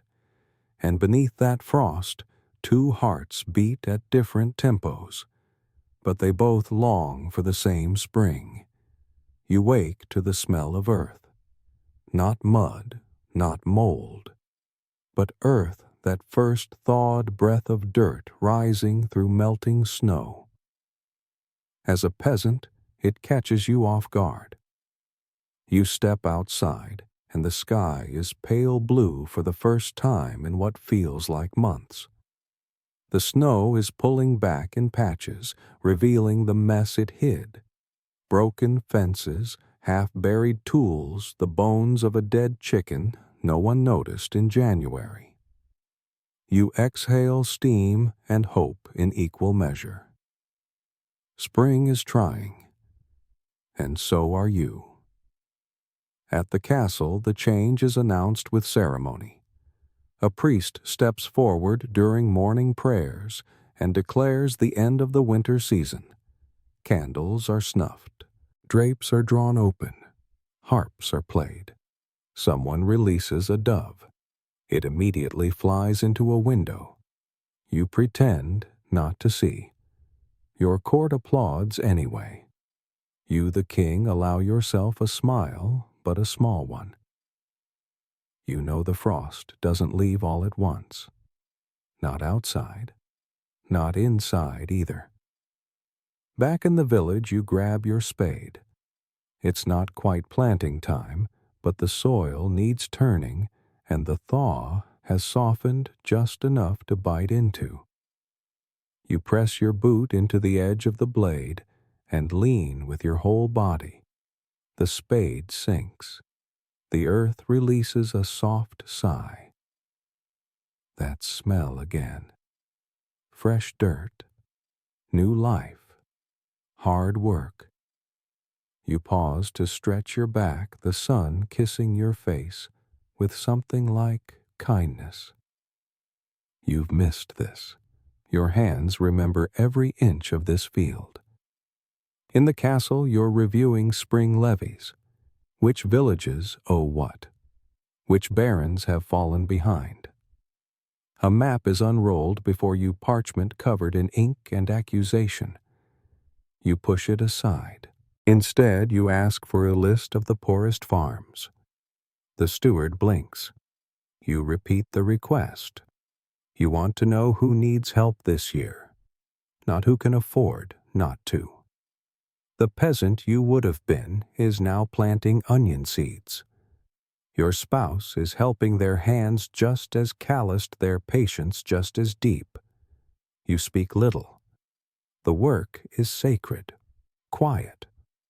Every seed you drop into the hole is a tiny act of rebellion against death. You pat the soil gently and move to the next row. In the castle courtyard, the gardeners are already arranging spring blooms. Tulips from Holland, violets from Brittany, roses coaxed into blooming early with heat and prayer. You walk past them on your way to the falconer's tower, not because you want to hunt, but because you want to climb, and when you reach the top, you look out beyond the palace walls, past the battlements, past the hills, toward the smoke curling from village chimneys far in the distance. You wonder how many of those chimneys belong to people you'll never meet, and how many have cursed your name without knowing your face. As the peasant, you finish your row and stand. Your back protests. Your knees ache. But you smile. You wipe your forehead with your sleeve and feel the sting of sweat on raw skin.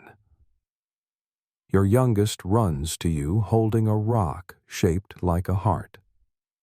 You pretend to faint with awe. They laugh so hard they fall down.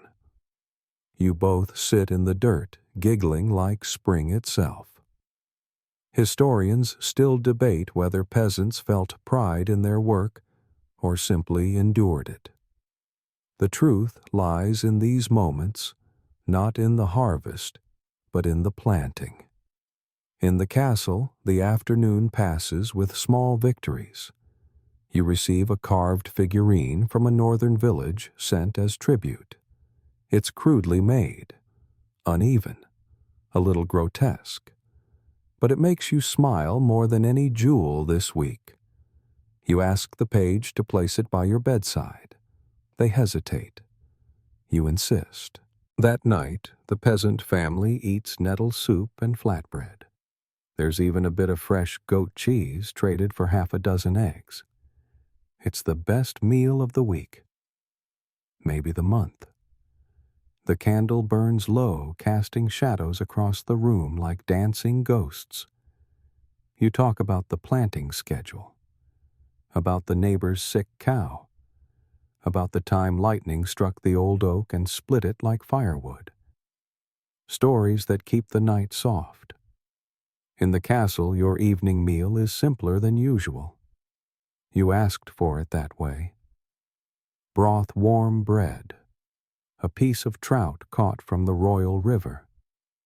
You eat slowly alone, staring into the fire, wondering what the fields feel like today. You wonder what it would feel like to plant something with your own hands and not have someone write it down in a scroll. Before bed, you read an old psalm out loud, not for show, not for anyone else, just because it brings your breathing back to center, just because it reminds you that even kings answer to something higher.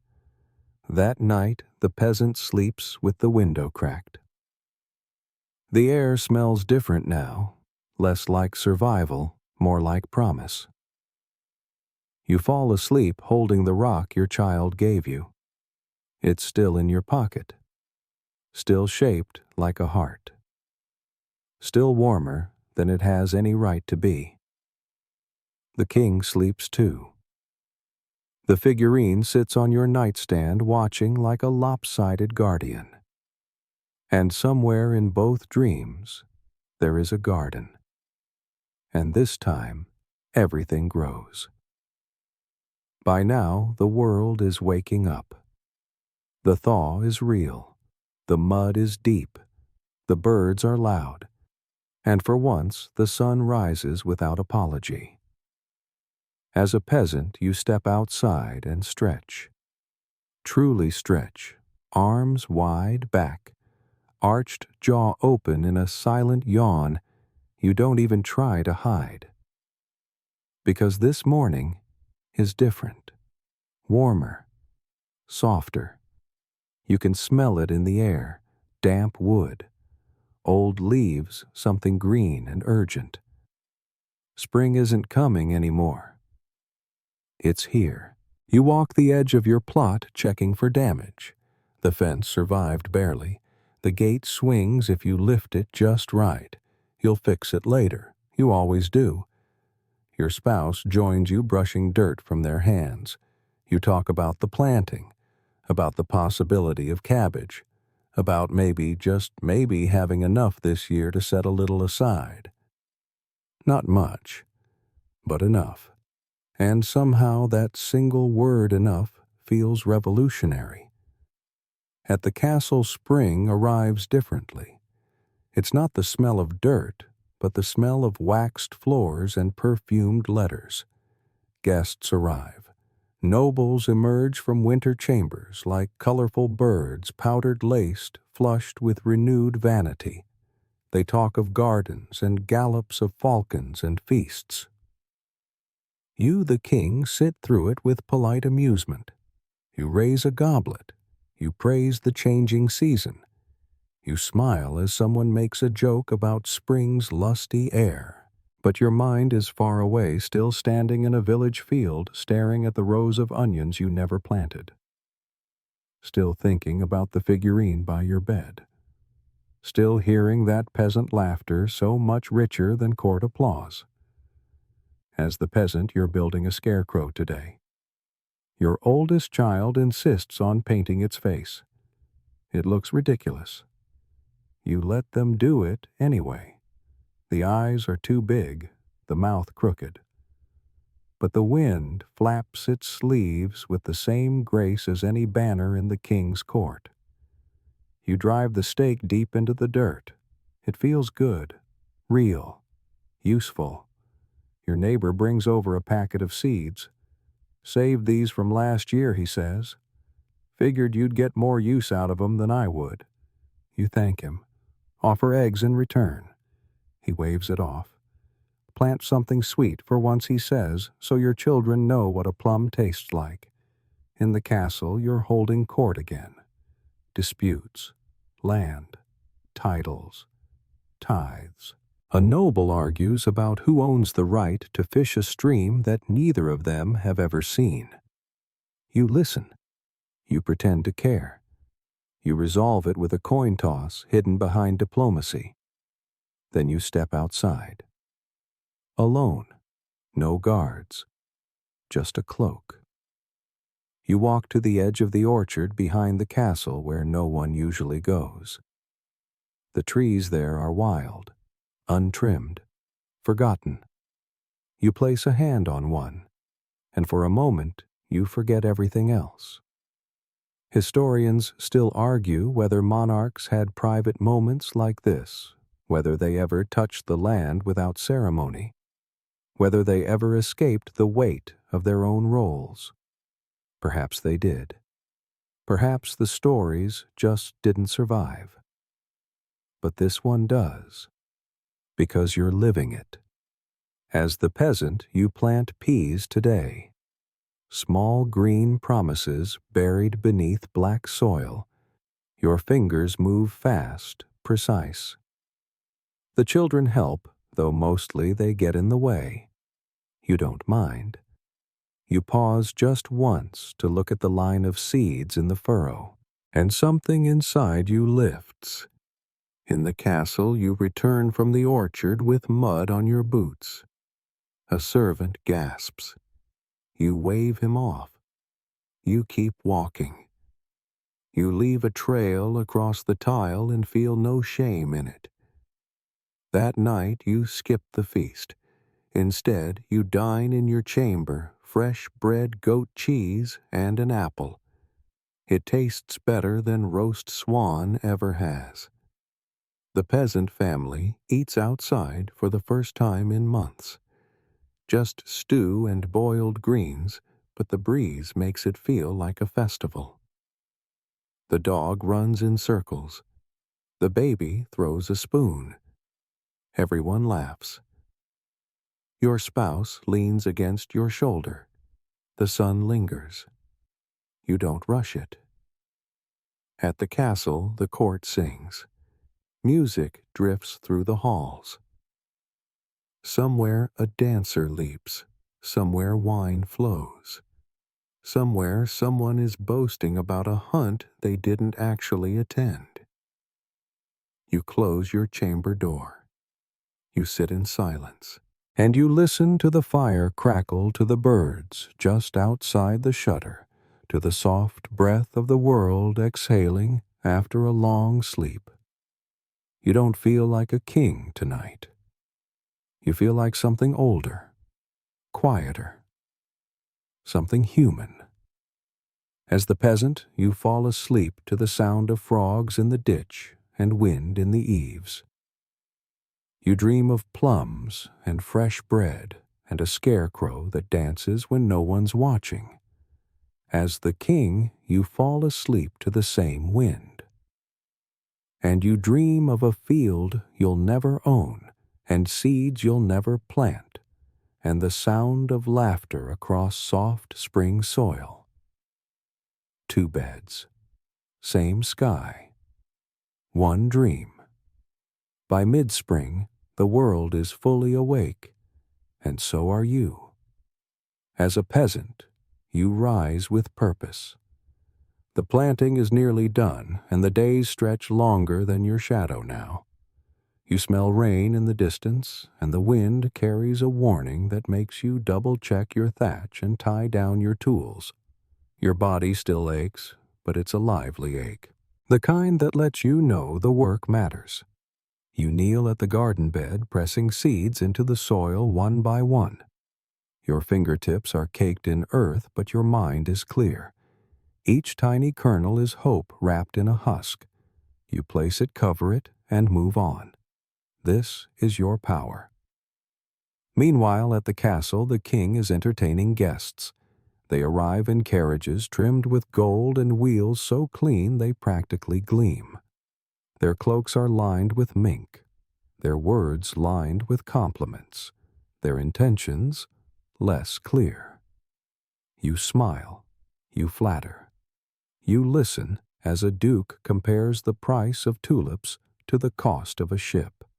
You nod as a lady complains about the uneven temperature of imported ice wine. And you think, none of this matters. But still you raise your goblet when the toast comes. That's what kings do. Back in the village you finish your planting and walk to the well. The stones are slick with moss, and you remember slipping there once as a boy. Your elbow has never fully forgiven you. The bucket creaks. You drink deeply. The water is cold and clear, and it tastes like spring.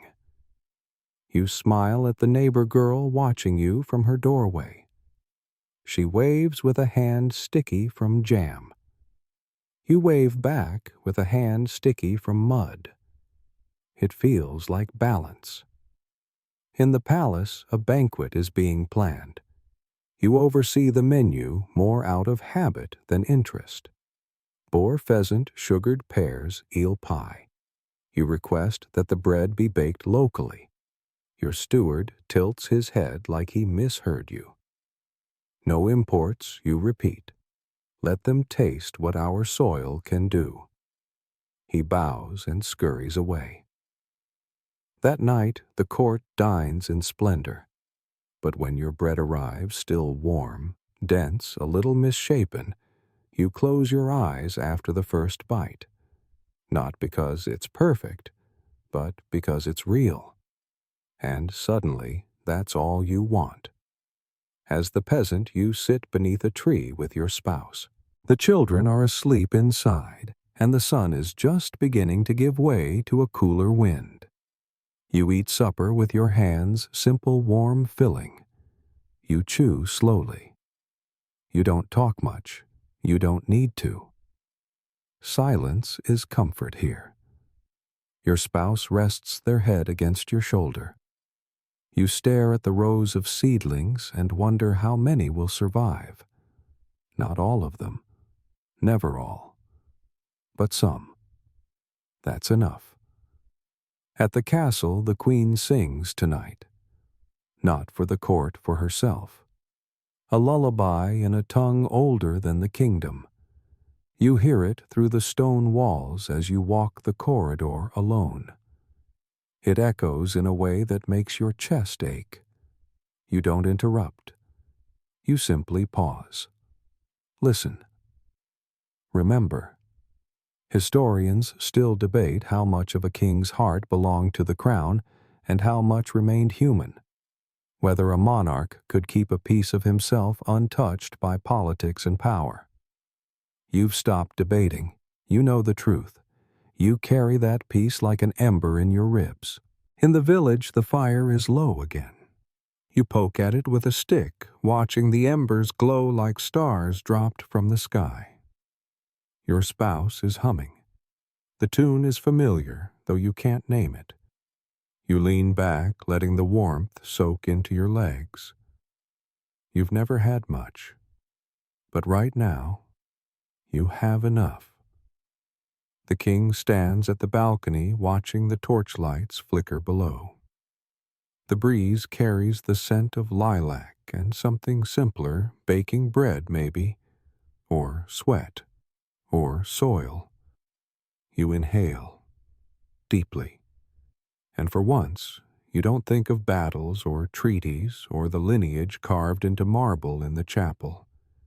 You think of a field, of seeds, of a child handing you a rock shaped like a heart, and you smile, because even here, even now, even wrapped in robes and power and expectation, you are still part of this earth, not above it, not beyond it, just in it.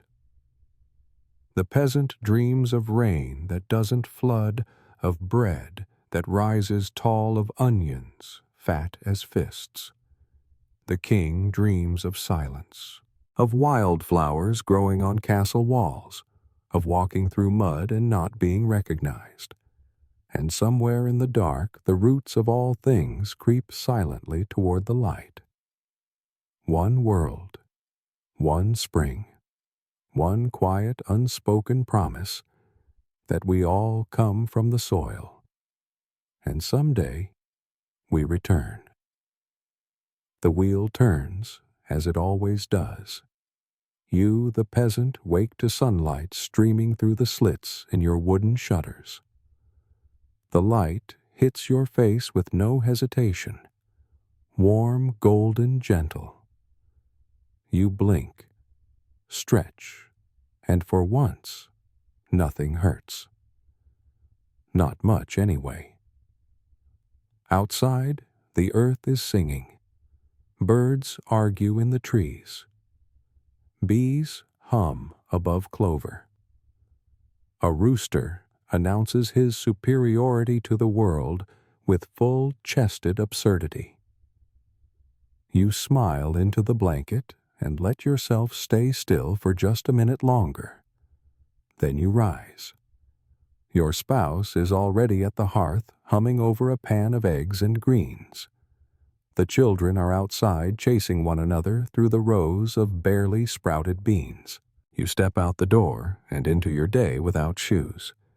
The dirt is cool and soft beneath your feet. You walk your land. It's not much, but it's yours. Meanwhile, the king wakes without ceremony. You wave off the steward. Today you dress yourself. Linen tunic, a belt without jewels, a simple ring, not the signet. The servants stare like they've seen a ghost. You walk alone through the outer corridors, through the herb garden, and out beyond the stables where few ever go. There's a patch of uncultivated ground, a slope of grass, a crooked tree, and a view of the southern hills. You sit. No one finds you for over an hour, and it is perhaps the finest hour of your reign. As the peasant, the day is long and full. You mend the barn door. Your spouse barters eggs for salt. The children bring you wildflowers and stories you can't fully follow but laugh at anyway. You plant carrots. You weed onions. You eat lunch beneath an apple tree that's just beginning to bud. The dog rolls in something it shouldn't. Everyone complains. Everything is alive. At the castle, a foreign dignitary arrives late. There's fanfare, horns, banners. You endure the welcome with the patience of a man who already knows the outcome. They'll ask for something. You'll say yes or no. You'll shake hands, and they'll bow. But your thoughts drift elsewhere, to that patch of uncultivated grass, to the smell of dirt, to the way the breeze sounded when no one was watching you listen. That evening, the peasant family eats outside again. Not because there's no space inside, but because the sky is so clear it would be disrespectful not to. There's bread and greens and a small fish your daughter caught with a stick and string. It's overcooked, burnt at the tail. You say it's the best thing you've ever eaten. She beams. The king eats in private. You requested no music, no wine, and no guests. Just meat fruit and a cup of spring water brought in from the well house. You eat slowly, deliberately, and when you finish, you walk back to your chamber alone, the halls echoing softly behind you. You stop at your desk and pull open the small drawer. The figurine is still there. That lopsided carving sent from the village months ago.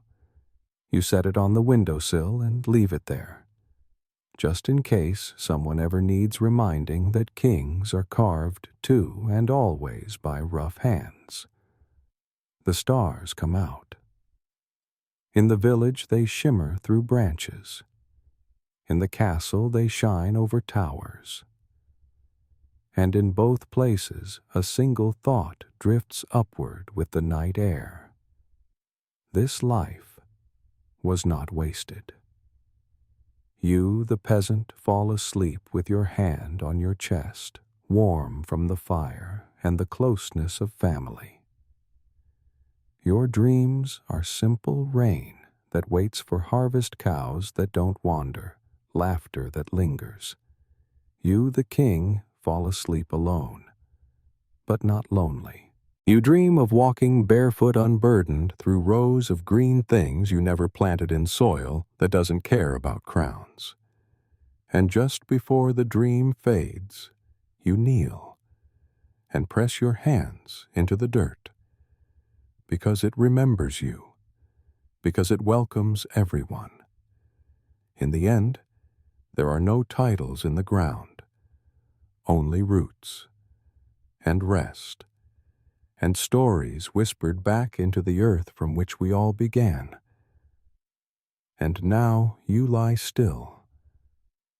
The world around you fades into quiet, gentler than silence, softer than sleep.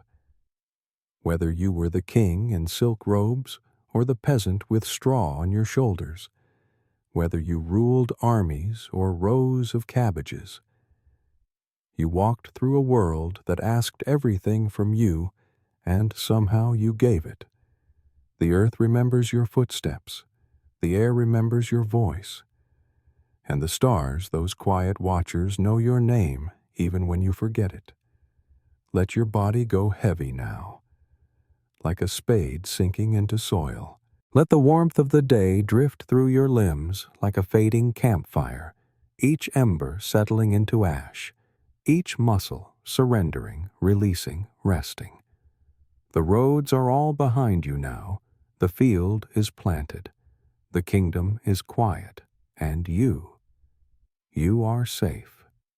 You are home. Tomorrow will come as it always does, But it's not your concern right now. For now there is only stillness, only peace, only the slow, steady rhythm of your breath as the story fades and the night stretches out around you like a soft blanket. Sleep deeply, sleep gently, sleep as if the earth itself is cradling you in its arms, because it is.